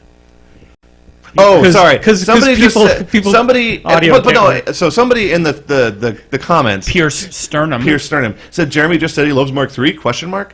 But I've gotten this every time I run into people. I run into people in an event, and they're like, "Well, you've been saying you hate Well, Mark you're such III." a negative Nancy. I am not a negative. Oh my god! Look how negative he's being about it. Why are you so? There is. I will say now. There's different degrees. I think that we like the game. I think you can enjoy the game and still find nitpicking things. And I mean, Nathan is the fucking king of liking something and nitpicking it to death. I mean, Yeah. no one. B plus. Exactly. So I think that's just a thing you understand. Because I think I would take the Doom approach. If I honestly didn't like the game anymore, I would just be like, I'm done. Yeah. I understand. I have many things in my life where I put a lot of money into it, and I realize, you know what? It's a negative experience. I'm going to stop putting time and money into it. Because I'm every day I have less time. At some point, my time is pretty valuable to me. That's how I was about my marriage. Yeah. Wait, what? But anyway, The current one or the last one? Does Raylene listen? No comment? but yeah, no, I like it. I am having so much fun with my faction right now. I think scoring is amazing. I'm having a blast. I think the frustrations in the game are the same frustrations most people have against the power things, and that's just like it is what it is. Whatever, it'll fix. It's like having a child, and you love them, and they're amazing, and they're spectacular, and for some reason they keep coming home and getting fired from all their jobs and living in your basement. It's not that I don't love Mark III. It's that there are a few things I wanted to change about its life. You Well, want so Mark here's III the to get thing. out of your basement. That too. Goddamn millennials. No, so Snake People, by the way, that edit's great. But so Pierce Sternum said this, and I'm going to address this directly here. He says, where do you think the problem and breakdown of communication is if you keep running into people that say you hate it? At some point, maybe consider you're saying things that strongly imply it. And so I think that we are all thinking this and haven't gotten it across. So the issue is, if you despise something and you're like, well, yeah, but this one thing is good about it, and you're going to mention that one thing because it's the exception to the rule, and you're going to highlight it because, well, yeah, it's a pile of shit, but look, I found $1 in it, and dollars are awesome. Let's talk about this dollar. We love Mark III. Yeah. We always All of loved us. War Machine and Hordes. Mark III, I think we all consider to be an improvement Yes. overall to the health of War Machine and Hordes. And so the thing is that there are so few issues now that we focus on them, and that's why they get brought up. And so the problem is because we can sit here, and they're kind of extreme problems. right? They're minor they and are. extreme. But we could sit here and just jerk each other off in a circle, talking about how much we love playing War Machine, and we could do that. You can put your hand lower when you're doing that. I didn't want to accidentally actually do it. I'm so sad. Also, I'm complimenting. Look, this is how big his genitals are. Oh my god, somebody make that into So the point is like all the great stuff everybody knows is great. We all agree the stuff that's great. We don't need to talk about the stuff that's great, and so we don't bother to. And As so a we Scorn player, only I talk. do. Right? Yeah. Well, right, You might obviously. need to. But even then, it comes across as begging for things to think about, and you look like you're a Scorn player who's grasping for straws. But that's the thing is, we only talk about the negative stuff because there's so much good. We don't feel the need to talk about the negative stuff. Well, and the Not other thing including is- Nick, the Mammoth and Scorn is so fucking amazing. Yeah. That's my. You put the Fender's word in that Mammoth, and you put him in the middle of the field, and you're like, okay, go fuck yourself. The thing is, like, I got a lot of grief from people that maybe they've gotten used to me as a Legion player after our very first episode. That first episode, Ethan and I spent the whole time high-fiving with our dicks about how amazing Rhett was and how Mark III was amazing and it was the second coming of Jesus. And then I spent 5 or 10 minutes saying, but there's some things I don't like about Legion, which is true. But I had just spent an hour having a permanent erection about Rhett. And what everyone walked away from was, Jeremy thinks Mark III is bad because Legion's unplayable garbage. When you say positive and negative things, though, you don't say a slight positive. No, or a slight I don't believe negative. in slight positive you go or negative. You go extreme on your comment, and I will say, Legion love is that so about me. bad that they got Masters and they got some other event they did good at. Yeah. The Hellmouths are a thing. Yeah. Hellmouths are a thing, as it turns out. Holy crap. But yeah. Well, then here, let's do this. Jeremy, what's your favorite thing about your faction, and then your favorite thing about Mark III in general? Okay, my favorite thing about Retribution is Ossian having Deadeye. Like, there's just nothing that gets me as hard as that fact. My favorite thing about Mark III in general is the fact that... What? I think you're going to say the new Hellmouth. Oh, well, That gets you hard, for Legion. The Hellmouth gets me hard, and for War Machine and Mark III in general, my favorite thing is that they got rid of command checks, because fuck command checks. That's a true statement. Man, the command check's a really good one. Man, I might just agree with that. Although if we can't agree, I love that. I love the point system. I think is better. We had all talked about for years about doubling and then having a more fine line, because there were 2.5 point models, and now those models can be 5 points. So the point system in general, with that and the adjustment of the scale and the adjustment of battle group points, I think armies feel better now. Except for Makeda 3. What the fuck? What the fuck, Makeda 2? Makeda 2, yeah. And then my favorite thing about my faction, I love that they got rid of the contract restrictions. It feels so fresh and amazing to have Gators and Pigs crisscross. There's so many new combos. Like, I have my list with Sturm and Drang TKing the Gator battle engines forward. It's fucking great. That's a great question from non-Euclidean. Jeremy, what's something that slightly annoys you about Mark III? Please exaggerate the context. That is Oh my god. Your turn. What? Your favorite thing. Your favorite thing about Scorn, and your favorite thing about Mark III in general. Mark III in general, it sucks. It's the worst. I'm going to Age of Signar. He's channeling Trevor. Signar? Sigmar, whatever. This is the new edition, the Age of Sigmar. The thing I like, I mean, Scorn, Rasheth is amazing in Scorn. He's just phenomenal. Having debuff casters is just so good to be able to debuff. It brings my He inner still pricks have up. Unyielding Flesh or whatever? It's better now. Yeah, Well, I know it's better now. He still has, does, right? yeah. Dude, the Swamp Whore has it, and that thing's a fucking tank. Yeah. It's this armor 15 heavy. It's like armor 15, and then these things flail on it, and it does, because it's got 30 hit points at armor 15, but with Unyielding Flesh, it's just this amazing thing. Guess what rule the Hellmouth has? I And know. all of its tentacles But they're, like, the single wound tentacles still... are really hard to kill for a lot of things. I at guess armor so, yeah, 18. for a lot of things, yeah. Yeah. Yeah, it's pretty and bananas. Mark It III in is. general, I'm just... That thing, what is it, like 5 points? 6 points? 6 points. Okay, fuck you. I mean, the point system is really great. I like it. We haven't seen a lot, but I like their approach to contract so far. Yeah, the couple But, we've seen are good. I mean, that Kingmaker seems really, really strong. Yeah. I'm not saying that as a negative thing. It seems really strong, and I'm interested to see how it's going to work when you can have feign death on your caster every turn. Well, some casters already had Feign Death, and they weren't ruling the world, so... Right, but some casters were balanced around it, and some weren't. It'll be interesting to see how that interaction yeah. works. Yeah. Anyway, sorry. I think I like pre-measuring quite a bit. It's weird.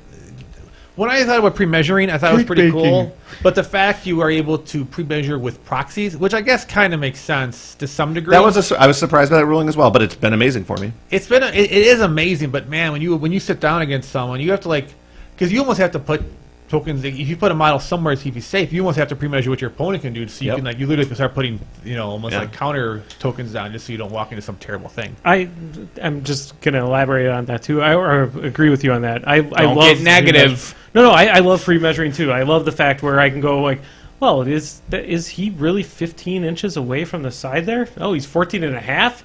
Oh, I guess I'm ambushing from that side. Yeah. I mean, I still don't always measure everything out, but that, in addition to my ability to actually gauge things fairly well, works out. Yeah. The Works out so much combination nicer. of being able to be like, well, 3 activations from now, I want to be able to put this here. All right, I want to put a base there. And then, so the 2 activations from now, then these other 2 things have to be here and here. I'll put bases there. Excellent. Which means the activation I'm doing now, these things have to go here and not impede either of those things. Great.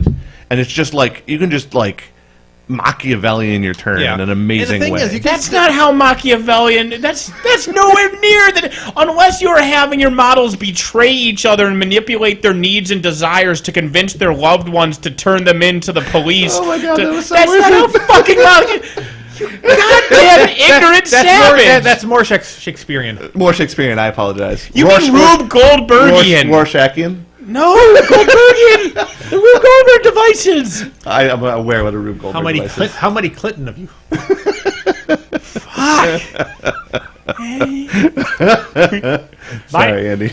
So my favorite thing about my faction, I really love some of the changes to some of the solos.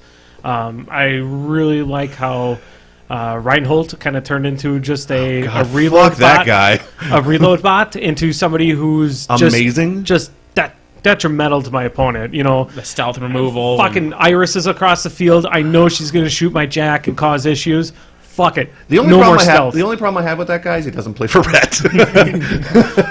Now he's a reload bot and a hey, look, there is somebody over there. You should shoot boss bot. He's amazing. He's really good. And I think it's actually fairly balanced with him being an attachment, because one of the factions that love him is Signar, and they can't take him and the Squire, and I think that's great. I like the attachment rules as well. Yeah. It's very nice. I do have a question that might fulfill non-Euclidean's Nick earlier question. Jeremy, how do you feel about Aeon and Holt's current position in a Retribution army? I'm fine with it. It's fine. It's not a problem. Hey, they work fine in my armies. Yeah, they're really good in like every other faction's armies. God damn They're it. partisans, aren't they? Isn't that really good for you? She's a fucking elf! God damn it! She's a fucking seeker! Yeah, Holt isn't though. So make her a partisan! So just Can't bring break it, up a unit that way. just bring your goddamn ranking officer to make them be faction, and then they'll work for everything. Oh, rage building. Oh, I'm sorry. You're right. Just bring another mercenary unit, and Yep. since they're mercenaries, they'll work for that unit. Except the only mercenary unit I can take is fucking partisan! Oh yeah. Oh yeah. I could make. Oh no, I can't, because the only other thing I take that's not a partisan is the fucking snake, which is a minion, not a merc. Yeah. Yeah. You can take the snake? Oh yeah, but it's not a merc, so It's not a merc, so it doesn't. Yeah. Go fuck yourself. Yeah. Nice. Good times. Oh my god. We have a lot of Zappity Grumbles. We do. I have them all up here. One of them, the One was not. One didn't respond. One just did a general message. a Twitter one too. I saw one, but that one it was like your top 10 board games, and my God, that has to be an episode. Well, Yeah, that was we a- should- But we've had we the haven't done it similar. long. Somebody's asked similar stuff to that, like every couple weeks I for a missed what the while. question was. Top 10 board games, and it's been Haven't we years. done Since, that? well, It like was a 5 couple- years ago. Yeah, it was So Oh, it was a while ago. We could probably I do would an do it again. updated board, was but that fun. needs to be like a whole episode again, like we Agreed. did previous. We can't do that right now. Oedipal. That's the word I was looking for. You want to have It's sex with your mom? It's very Oedipal when you're able to engineer your turn that way. Just the whole time you're thinking about your mom's vagina and how great it's going to taste, Jesus Christ! and then you kill your dad and blind yourself. Great Tom Lear song, though, by the way. Also, excellent movie with Adam Sandler. Yeah. Oh my god.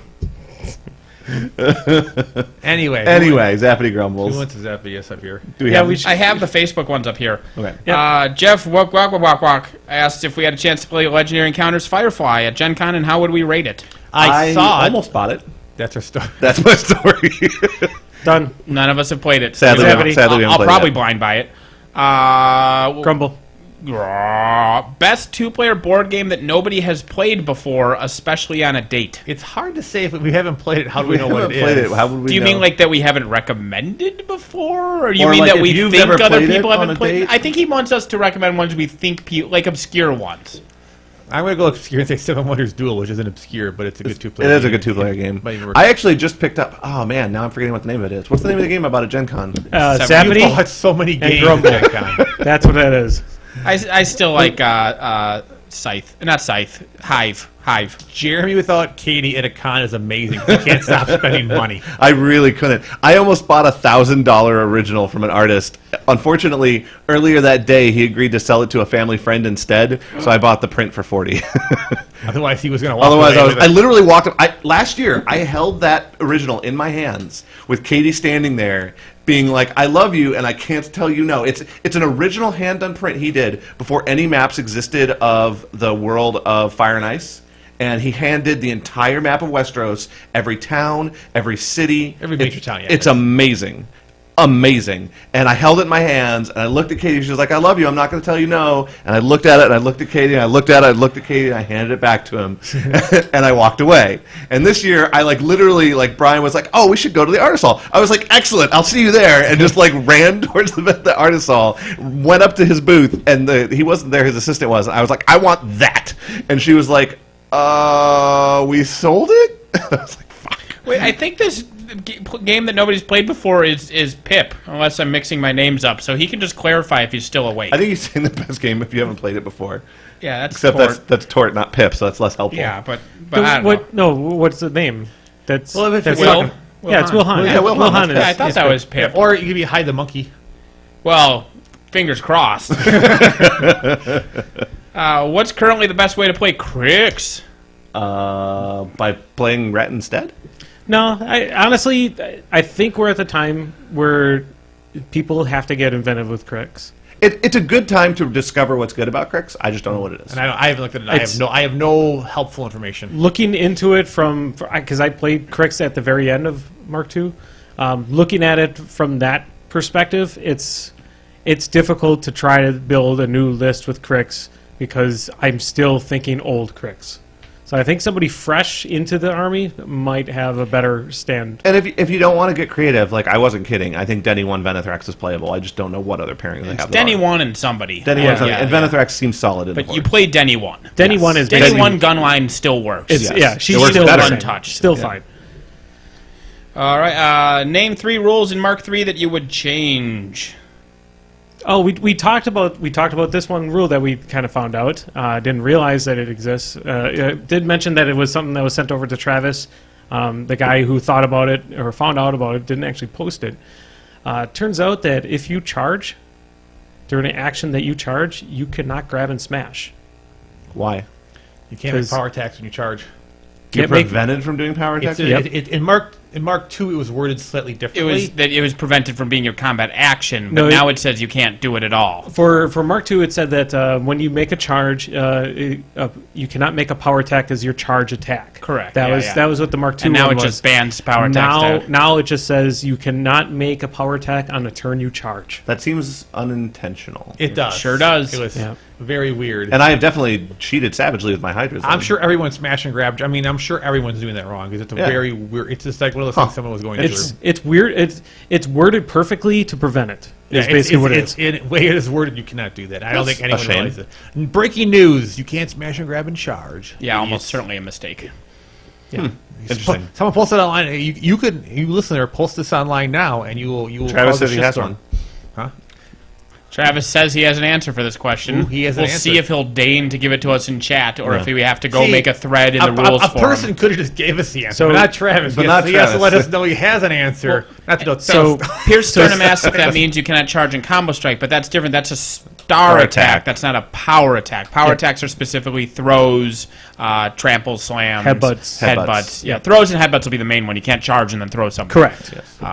By nature of using up your move, you're obviously not going to charge and then trample or slam. Yep. So that's completely different. Under power attack, it just says specifically what normally was the sentence that said that your charge attack, you cannot use a power attack in place of a charge attack. Now it That says sentence was when you replaced with charge. what you cannot use a power attack on on an activation that you had charged.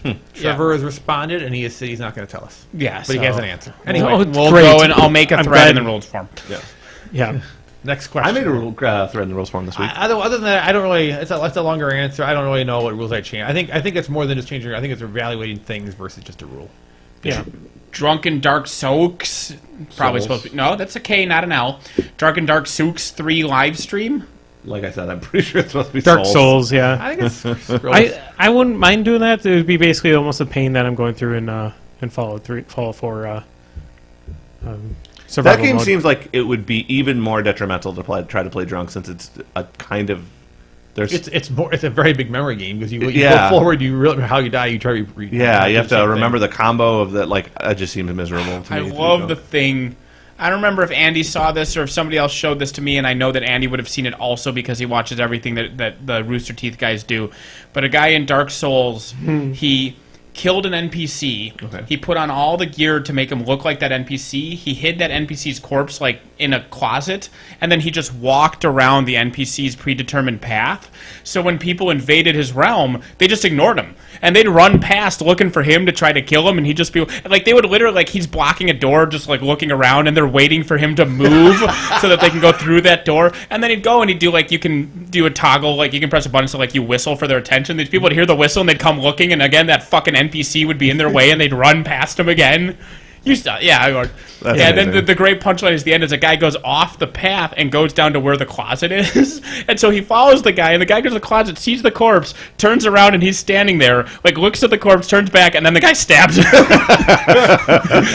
That's amazing. Well, yeah, they kept on showing him killing off the guys too. Yeah. He would sneak up behind them and just kill them as But they the were last looking one, for the one him. that found the corpse and turns around, and he's just standing there, and the guy's like,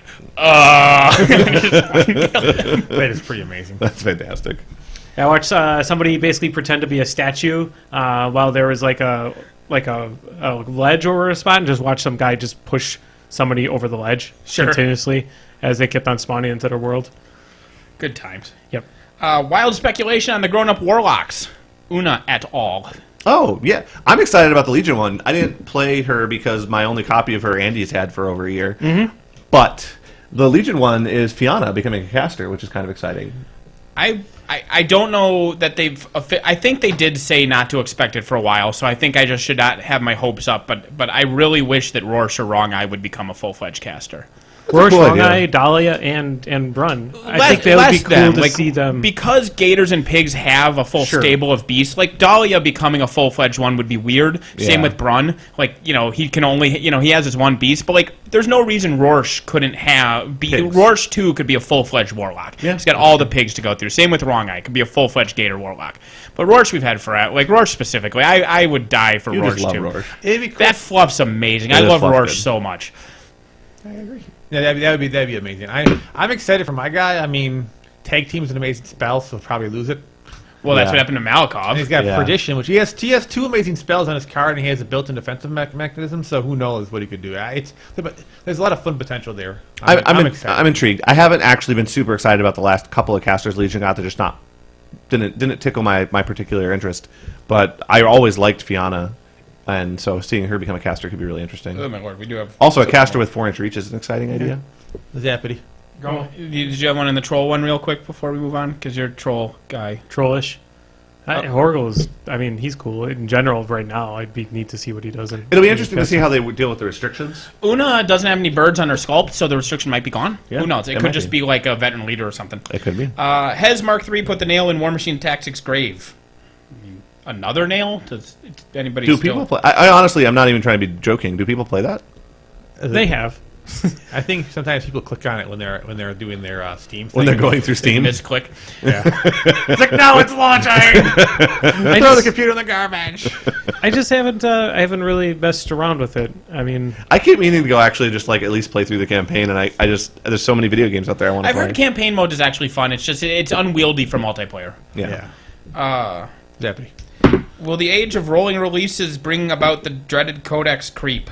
I hope not. I really, really hope not. The core, they have so much out already. I don't think it's. I mean, it's a fair. I guess I don't know if it's a fair concern. I can see why it's a concern because it has happened in other games. The two reasons I'm not concerned is the two things that I don't think will happen. Number one is no one faction is going to go a decade without getting anything. Yeah. Like, you're not going to have Bretonians. Yeah. Where you go a decade and don't change. And number two, these releases are going to be, here's a theme force and a couple models. Yeah. It's not, here's new rules for all your models. Correct. Which is That's the true. real thing that the Codexes did, was take an army, change everything, and make it either broken or garbage. To take the devil's advocate approach, there are many that felt the last couple of books in Mark II were, hey, this one faction got a bananas caster, and everyone else can just go eat a dick. It's true, but they got a bananas caster. A bananas caster makes a big difference. No, it does, but not as big a difference as, hey, every single day model they had just become the greatest on the planet, which is what the full-fledged... Did you ever play... No, but I understand what the full Like, they Codex literally is. would change... Yeah. Just, here's a new addition, but only for your you. faction. Yeah. And so if it's not balanced well, that faction wins everything forever. The second part, if true, is also great, where you get a book and you know when that book's hit within 3 months or so, everything for that book is out. If they're able to If they're able to do that. if they're able to do that, that's amazing. Because then you don't see when I see a new book. Some factions are lucky, and a new book comes out in 3 months. One faction gets everything, and some factions wait 18 months for an inflictor. So there's this thing where if Well, they're unfortunately, Crix is unplayably bad. so it Protectorate doesn't matter. even have their Jack. That Jack hasn't been previewed yet. yeah. So So Crix did go a year without getting a model physically. Not a released one single time. model, yeah. That was brutal. so I mean we'll. They were still see winning all the what events, so it's a little hard to cry too hard for them. happens. Yeah.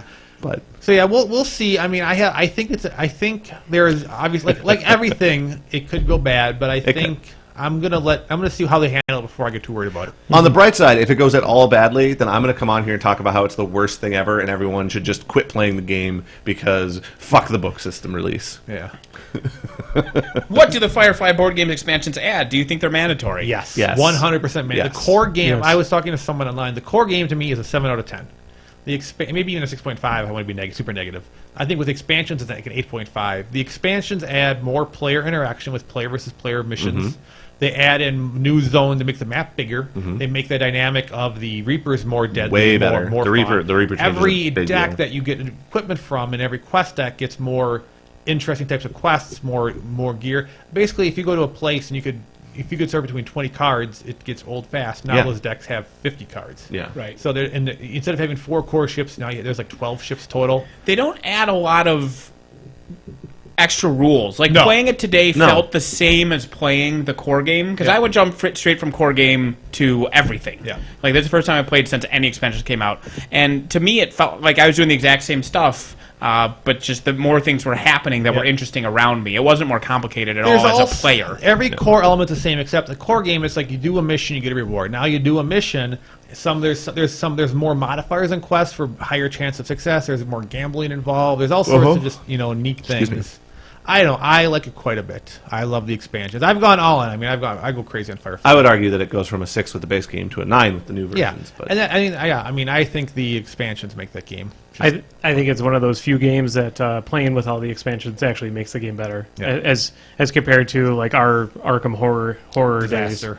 where if you play with all the expansions, just means you're never going to complete a mission. Nothing was worse than that experience. I think that was almost the worst experience than playing. Not only did we put every single expansion, we filled up an 8x4 table. We also, for the first time, tried playing with 8 players. The first game of Arkham Horror I ever played was 8 players every expansion. Yeah. It's And the it's worst. I think I killed myself and was reincarnated and then re-aged to this point. That is actually that is a moment where I go, you know what? I never knew this, but I actually understand suicide now. Yeah. Like I always thought it was a terrible thing, but now I get it. This was happening could stop happening if I just kill myself. It makes sense. It does. oh my god. Suicide is painless. It brings on many changes. And I can take or leave it if I try. How much chuck could a hut chuck chuck if a hut chuck could chuck chuck? I might buy into the Huck Chuck.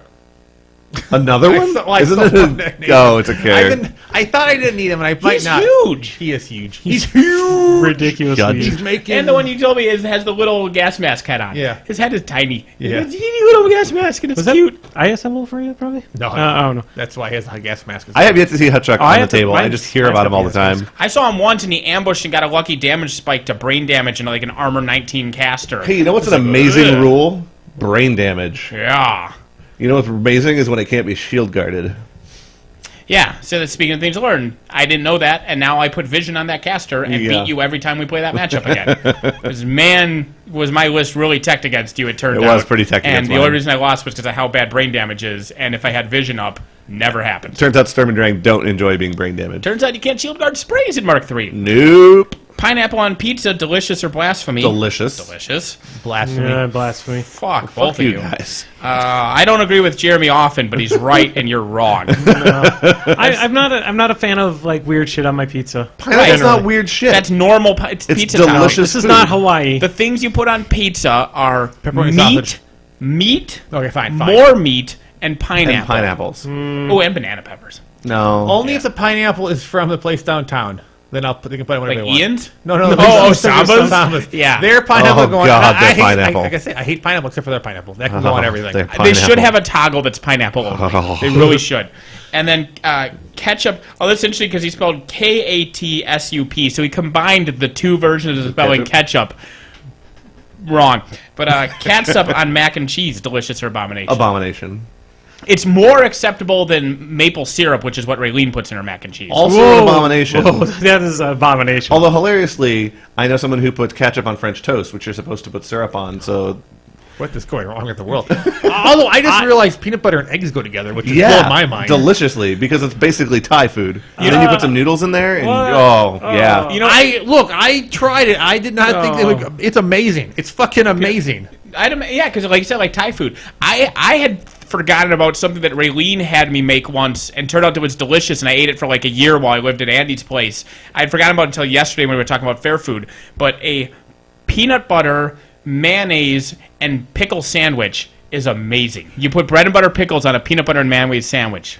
Mayonnaise? Except there's mayonnaise, which makes me want to throw up all over the table. Mayonnaise is the greatest. No, it's not. I have used it as a mixer in alcohol. It's great.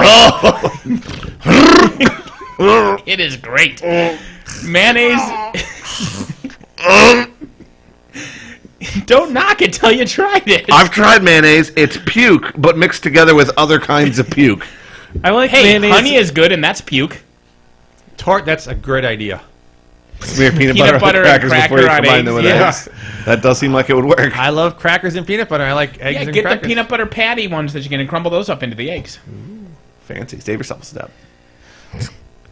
I forgot we were talking about. That'd be like a deluxe version. A deluxe version of crackers and when eggs. I open my restaurant and I just sell eggs and crackers, I could have the deluxe eggs and crackers. You can't have a restaurant that serves raw eggs because you'll kill all your clients. Well, you know, it's a cash industry. That's what the Oh, we waiver's haven't for. done our raw food episode yet. I was going to bring steak tartare. You're going to bring eggs and crackers. Oh, I didn't. I was going to bring my pickles, so you can eat pickles. Oh, I wish you'd done that. Oh, as I opposed got to a jar of mayonnaise pickled abomination beets at or home, and I'm just eating with a Okay, fucking that's shovel. less exciting for me. No. Pickles, I'm down with. Pickled beets are amazing. No Have you beets. actually had them, or just since a kid you've always assumed they were terrible? I had them. They're okay. They're not like pickles. sweet like candy. I disagree. No. I'm going to bring my pickled beets. Beets, no beets in this house. butter, butters, and raw. That's not the regular cracker, though. It has to be the salty. It has to be the most generic salty. Also, they you have can't those. They have improve on saltine- you can't improve on perfection, and Nutter Butters are already perfect.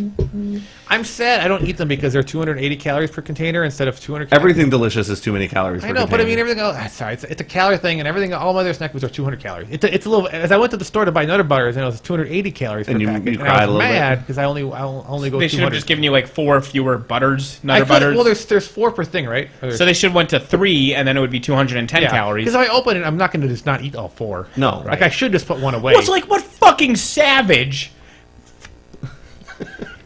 The Wow. serving size for goddamn Pop-Tarts is Is one one. motherfucking Pop-Tart. Well, They do you know how come many in a calories? 2 pop. Do you know how many calories 2 Pop-Tarts is? Why do they come 2 in a pouch? And your toaster has 2 slots. Yeah. You open the pouch, you put 2 Pop-Tarts in them, you eat 2 Pop-Tarts. And then you just ate 400 fucking calories. It ain't right, man.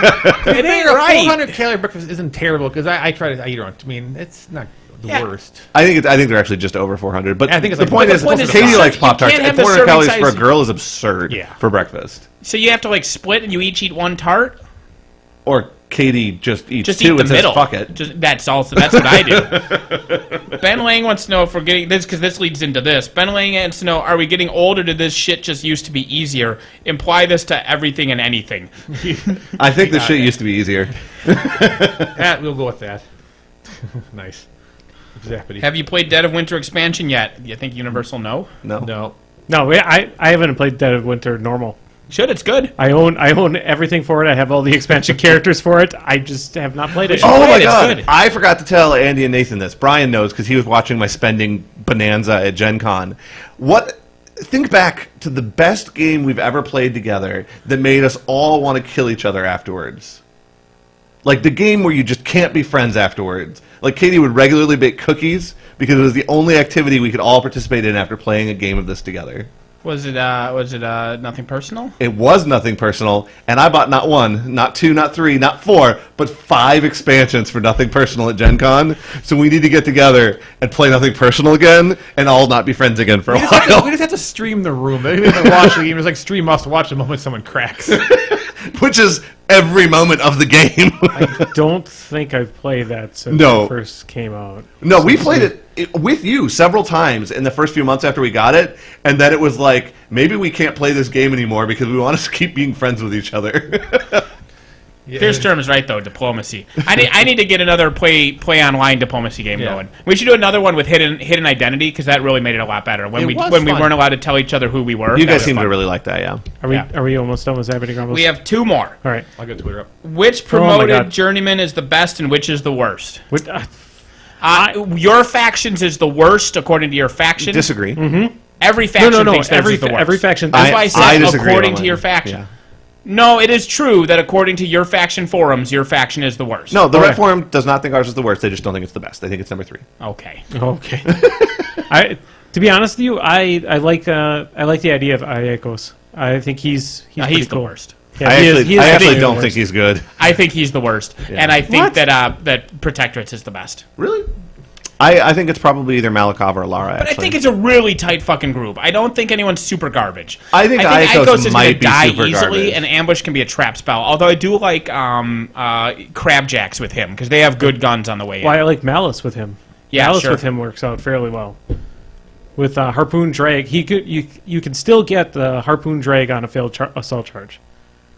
So you can hit him, and then he brought him in, smack him, because you get the free smack as part of the drag, and then possess him, and then move that jack back. Yes, but then your activation ends. But then Malice is the drag still happened. The Yeah, drag you still still got the happens, drag. possession That's true. still happens, and then that other jack is... Yeah, you drag him, smack him, and move him even further into your lines. Yeah, sure, that's true. That's true. The failed assault with the boost to hit can get some real good threat extender. Yep.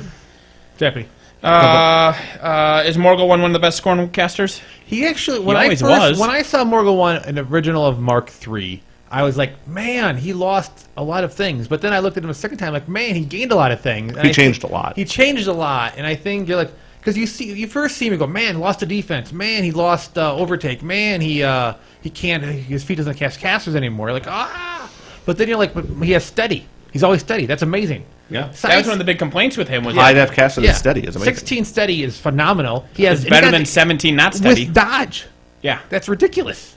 He got sidestep, which is different, but I think it can be good. I think it's just different. I think it's not bad or good. It's an equal change. And because there's so many more warjacks and beasts, his feat is even better. Sure, and it never affected warlocks. It only affected warcasters anyway. So, Right. and warcasters usually aren't that far. So his feat's amazing. Yeah. His spellist is still amazing. Admission's still amazing. Abuse is still amazing. Admonition's fantastic. He's amazing. Okay, I will bring diplomacy to War Machine Weekend if I go. And then Tort wanted to know if I had enough time to start hating Star Trek yet. New Trek, the first movie was amazing. The second movie was an abomination. The third movie was good and fun. Second movie was a solid B+. Solid B+. Which is terrible. It was my lowest score of B+. So, I don't know if this is actually on the girls' podcast, but the girls were talking about one of the movies they went to go see, which was The Suicide Squad, and she gave it a B-. And I said, "What is your scale? Is your scale from A+ to B-? Is that Is that your scale? Is that how that works?" I've seen it too. I'll give it a B-. minus. Minus. I think Nathan. All the minuses. I think Nathan and I are going to go see that on Tuesday. Gonna go pain train it. It's interesting because when someone goes, "Man, I saw Suicide Squad. It was great." I'm like, "Oh, another person." Unfriend? No, I'm like, okay, I just put a little bit. Another person that I never have to listen to what they say. They can tell me what they want. No, it's irrelevant. If someone said, you know what I will say? It's better than Batman versus Superman. You know what's That's great? not though? hard. You know how you say you love truck nuts because you can just know at a glance that that's a terrible person, you don't want to interact with them? At the fair, like, occasionally I'd be walking and the person in front of me would have a Trump shirt on. Yeah. And be like, oh, they're racist. And then I would just walk in a different direction. It was super convenient. Yeah, it helps. It's just, it's easy to identify. Anyway, are we ready for Twitters here? Yeah. Yeah. Zoom through them. We need to go through them quick. Zoom. Most disgusting thing the most disgusting thing you wish you never ate in this, well, in a story. You're not going to get a story. So, worst thing you ever ate. Mayonnaise. Fuck you, it's so good. I would freebase mayonnaise. I accidentally drank some of Raylene's sweet tea at once. Fucking tea. Why the tea? Sweet tea is anyway. Okay, so mayonnaise, tea, black olives for me. One of the worst things I've ever experienced. Falafel. Okay. Awful falafel. Oh my God. Is what it is. All But right. you like Euros? Zappity Grumble. All right. Why are Rhydonons and Archidons garbage? How can they be fixed? Not enough time. I think Archidons aren't necessarily garbage. Rhydonons are overpriced. The problem is you make them cheaper, then you spam them, and now they're good, which is dumb. Even I say make them not what they do should be like 3 points less, but then now I take 20 of them, and now suddenly it's ridiculous. I think the Rhinonaut needs to be like readdressed as a life situation. I think they need to reevaluate it. But anyway, that don't Put it back in the time. Pokeball. I love Scorn. That's probably one of the 3 models in Scorn. I'm like, what? Why? What? Okay, next one. Scariest living thing and why? The bobbit worm. The brown recluse spider. Ooh. Black olives. They're technically dead. I don't know. That's what I see. They stay kind of... Anyway. The dreaded Kangaroo. Andy? We don't have time for whys. Because... Just Google the bobbit worm. Yeah. All right. Richard Moore asks, should I buy all the Helmholtz to prevent Legion from players from using them? Sure. I already own my 2, so yes. They'll just make more. Yeah. By the way, on the topic of the Hellmouth, I knew it was going to be amazing and stupid and broken. Katie, scariest living thing. Tort might win. Katie might be the scariest living thing. So anyway, I knew that the Hellmouth was going to be stupid and broken and amazing, and I was going to have to own 2 because I played Legion. And then I watched Jake win Masters almost entirely. Like, he's a good player. I'm not trying to take away from that. But he beat Chuck pretty much entirely off the use of a single 6-point fucking model. Like, if you watch the Masters final... It's not a single 6-point model. It's a unit, but he just... It's a 4-man unit for 6 points. Okay, it started each turn with just it in Oh my play. God, we have It 15 put a minutes. tentacle into play, and then he proceeded to win game. So it was just a model at the start of each of his turns. But that model wasn't 6 points. It was a point. It and was half. I also watched the same game. That Helmholtz did make... I don't know if it was as crazy as Jeremy is going to say, but it made a big impact. I will go as far as to say that model made its presence felt. Every Legion list will probably just be 12 points down. Like, it's that good. Jake At least 6. argues there a list that where you just take 1. Okay. At least 6. But maybe yes, 12. yes. Zappity. And that's all our Zappy, so we can go right to That's it? recommendations. Good. Hudze. Make recommendations quick because we have like 10 minutes. That won't take that long. Okay. I recommend the new Ghostbusters movie. The new Ghostbusters movie was actually legitimately good, and you should still see it while you have a chance to see it in theaters and give it money because hopefully they'll make a sequel because I thought it was really well done. I laughed for most of it, and there was one part where I was laughing so hard I could barely breathe. So does only Chris complaint- Helmholtz... I'm going to ask you a spoiler question because it's not going to impact if I see it or not. So when Chris Helmholtz, when he gets possessed, does he stay the bad guy for the rest of the film, or is that just a part of the movie? There's only like 10 more minutes, and he's the bad guy for like 8 of it. Okay. I mean, it's not a lot. Okay. It's not a lot. But he's super good. 2 complaints: it was very obvious what was supposed to be 3D because it would just come towards the screen, and that always annoys the shit out of me. It drives me nuts. And then in the final climax, there was like a pointless 5-minute fight scene that only existed to have shit fly at the screen. But the other 85 minutes were all comedy that were fucking hilarious. But my actual recommendation is if you have a PS4 and you 2-ported by No Man's Sky and you like Sid Meier's Pirates back in the day when you played it on your PC or your iPad, there's a free version of Sid Meier's Pirates in space that's called Rebel Galaxy, and it's literally exactly Sid Meier's Pirates, but without the dancing and the sword fighting and in space. And it's free on PlayStation Plus, and I've been playing it every hour of the last 5 days. It was weird because when I would fly from planet to planet, it really felt like I was flying a boat, even though I was in space. You fight by turning and broadsiding at each other, like the ships actually shoot by broadsides. You go to places and buy goods and steal goods and take them to other stores, and the commodities go up and down. It's literally like I played for like half hour, and I'm like, yeah, that's from Pirates. Okay, nope, that's from Pirates. Like every new mechanic was just a rip-off of Sid Meier's Pirates.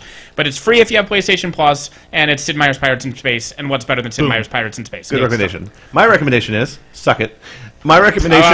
Okay, no. Thank you, Jeremy. Very much. No. My recommendation is a TV show that sadly got canceled, which is called Limitless. I've been watching it. I haven't finished it yet. It's amazing. And The movie sucked. Eventually, not amazing enough. So. well, no. It It was was the highest rated canceled show show. on CBS. It was And canceled, then they canceled it. because CBS. It wasn't. They didn't get 100% of the profits because because of how the rights worked. Oh, so that's almost exactly how Longmire worked then. Yes, exactly. Okay, that sucks. So anyway, and of the episodes I've seen, all of which are amazing, all of which I enjoyed, I will say that the first episode or two, the character that he meets that's the FBI agent is a little not a great character, but she develops. And the best episode ever is the one where they do Ferris Bueller's Day Off. Yeah. Oh my God, Ferris Bueller's Day Off episode's amazing. I'm not going to recommend it, but I'm going to say it's a great show, and people should. It's on Netflix right now. Yes. Okay, so it might actually be picked up by. Have you looked into it? There was to see if that's- discussions, but so far nothing's happened. So far, Okay, yeah. that sucks. Probably because whoever picks it up will have the same, not 100% the profits bullshit that whatever CBS went through. Not But necessarily. They could Netflix make doesn't it- care about that Yeah, generally. Netflix could make That's it. true, yeah. Because that's what happened to Longmire. Longmire was like the top-rated show for A&E, and then got canceled, and then that's on I don't know that. So people. We all know you hate Mark III. You don't have to talk that's shit not- about it some that's more, not- so we can go on. People are saying that the show is way better than the movie. Better I be. really Movie enjoy, sucked. I really enjoyed the movie. Yeah, but you're dumb. Well, okay, but I really enjoyed the movie. The main the actor, the dynamic of the main character and his interaction with some of the side cast is just so good in that movie, Yeah. TV show. In the TV show, yeah. Andy? Oh, you're saving Brian for last? I don't know. I'm just going clockwise. Well, we can go crazy. Whatever. Okay. I have 2 recommendations. First recommendation is minor. Someone really needs to explain how I'm supposed to play No Man's Sky because I'm doing something wrong. So help You me. have it? I have it. I need to come over to your house because I want to see it. Well, I just stare at it I'm going, going to go "What? get it after What?" this. I just don't get it. You have to. There's ways of upgrade. Like you can only carry so many things when you start off. You can carry like 4 things. And I get that's the challenge part, but then you have to go sell things, and then half the things you pick up you have to use to like fuel. You have to like use for fuel. You have to use for your suits. You have to re-energize stuff. So half your slots are going just to keep yourself alive. But then you have to find something, go sell it, but you don't know the value of anything. So you have to go. You grab a bunch of stuff. You grab 2 things. You're full. So you go sell the 2 things. Well, you only got a couple bucks because it's 2 fucking things. Then you run back to a planet, and then you've used all your resources to get you back and forth in fuel. So now you spend 20 hours getting your fuel back up. That's And then- gameplay. but there's some way of like being able to increase your suits and increase your storage. I have no fucking clue how that actually works, but it confuses I can talk me. to you about it. It after this. seems neat. It's also you play a game. There's like it's just anyway. That's someone help me. Second recommendation that I have on. If you like depressing shows that are fun, you should Question mark? I like depressing shows that are fun. you should watch Shameless. Season yeah. one. No. I'm only watching the American version. I haven't watched the British version. I'm sure it's good. There are 6 full seasons out. 4 seasons are on Netflix. I'm actually watching the 5th season on Showtime via Amazon Prime. But it's about a poor family in Chicago. William H. Macy plays a father. He's a drunk. He's a terrible person. The entire the show is about a terrible, poor family with a lot of terrible. Some of the people are genuinely fun and interesting, but terrible things happen for 12 episodes. Then that season's over. Then another season, and 12 episodes of terrible things happening to them. It's like watching a poor family get punched in the face every episode, but the occasional hilariousness mixed in. It's a really weird show, and sometimes I'm like, why am I watching this show? It depresses me. Like I feel I'm more depressed as a person because I watch this show. But it's compelling. It's like BoJack. That is the worst recommendation I've ever heard. BoJack and I've been on this episode, Nathan- this podcast before. It's just no different than BoJack Horseman. BoJack Horseman is a exceptionally depressing show that yet is somehow compelling because it has very interesting characters. But the show is depressing. Nothing good happens. Everything will end up bad. Yeah. And you keep watching it, and you know it's never going to get better. But yet you keep watching it because I don't know. I don't know. But it's, Is that really a thing? Yeah. No, not your recommendation. Yes, The fact that there's a 3rd season of Todd Margaret on It's Netflix. like a flat. It's either an alternate timeline or it's in the past. I forget what it is. It's a weird. Have you seen it already? I've read reviews of it. It's very weird. The comment was there's a 3rd season of Todd Margaret on Netflix. Correct. Yeah. I have. I don't know if I've heard good things about it, but I've heard weird things about it. I might have to watch it. It came out like a year ago, but now it's on Netflix. Oh, So those are my 2 recommendations. If you like terrible things but that are compelling and well acted, because it's very well acted, Well, William H. Macy's always. and there's some pretty girls that get naked in it, so if that helps. Yeah, it's the adventures of Emmy Rossum's boobs. But it's just the characters are very interesting. But Yeah. anyway, that's all I got. You see butts and stuff too. Like everybody gets naked. You It's will, equal you opportunity. will. I mean, there are moments where I just crack out laughing uncontrollably at this show because I mean, just like BoJack, there are just hilarious moments. But then, like, then the baby accidentally took a bunch of crack, and now it's terrible, and now people are in jail, and oh my god, the child has brain damage. You know, all sorts of things. I mean, it's just Like people God. get shot from like gas station robberies. Yeah, and it's just abysmal. But But there's funny stuff. yes, that's my quote unquote recommendation. Somebody in the chat mentioned Black Mirror. I think that's the most overrated British TV show I've seen in a long time. Wow, boom! I've not seen it. Wow. Not seen I've it. heard It's of like the British Twilight Zone. Like every episode's its own thing, and they were okay. But like everyone's like, "Oh, it's the new future of sci-fi." And like, meh, it was okay. So I don't have a recommendation. Of course you don't. That's I don't. But I just wanted to take this time to thank all of our listeners who come up to us during conventions. Oh, yeah. And say, hey, you listen to the show. And so my that's your first recommendation. yeah. Is to do that. Well, yeah. I mean, yeah. If you want to come up and say hi Or to an us, but invitation more than a recommendation. But it's cash. more of just thanking all the people who actually listen to the show and Yeah. and take their time to come out and say hi to us. I think that's really cool. It's I may not recognize you all the time, but I probably got that guy's name wrong. I said it was Mike. He was really nice. It's just, I'm terrible. but it's really cool. It means a lot to at least for me is hearing people come up and say hi. I really enjoy fans used to come up to me more often. I think the fact that I'm not on the air every week like I used to be, my voice while it carries across a convention hall, is less recognizable for whatever reason. Well, you've been traveling a bit less too. And I've been traveling less, but I think I'm going to start traveling more. I'm going to start being on the podcast more. I got really burned out at the end of Mark II, and I'm not trying to like say that it was a dumb game. I was just really burned out on it, and Mark III has invigorated me again. So. Tort mentioned that in Black Mirror, the Prime Minister fucks a pig. That's what I'm saying. It's like, I want my sci-fi to at least be believable. What kind of world would we live in where the British Prime Minister had sex with a living pig? In our world, he only sexually assaults dead pigs. And that's far more believable. All right. But anyway, yeah. Thanks for our listeners. Yeah, well, that was touching and sweet. I'm going to go cry a little bit. Fuck you, Travis. But yeah, no, I and feel that's better. like, God, like, it seems weird to have to say this, but like we're not like celebrities. Like, no. Come up and say hi. Like, if you do, like, if you're at Gen Con or War Machine Weekend or Adepticon, and if you hear our voices, and if you actually are a fan of the show, like, we're not Johnny Depp here. No. You're not the paparazzi, and we don't have bodyguards. Just come up and say hi. Play a game. We're normal people. Just because Andy shelled out some money for some microphones doesn't mean we're above you. Just come and say hi. Seriously. That's how Key come Coach tell me became a in friend. person I'm an idiot. I enjoy that. The other podcasts might be above you, but we're not. Well, Yeah. We'll end it on that. Well, they just think they're above you. Whoa! whoa. Bazinga! Whoa. Bojangles!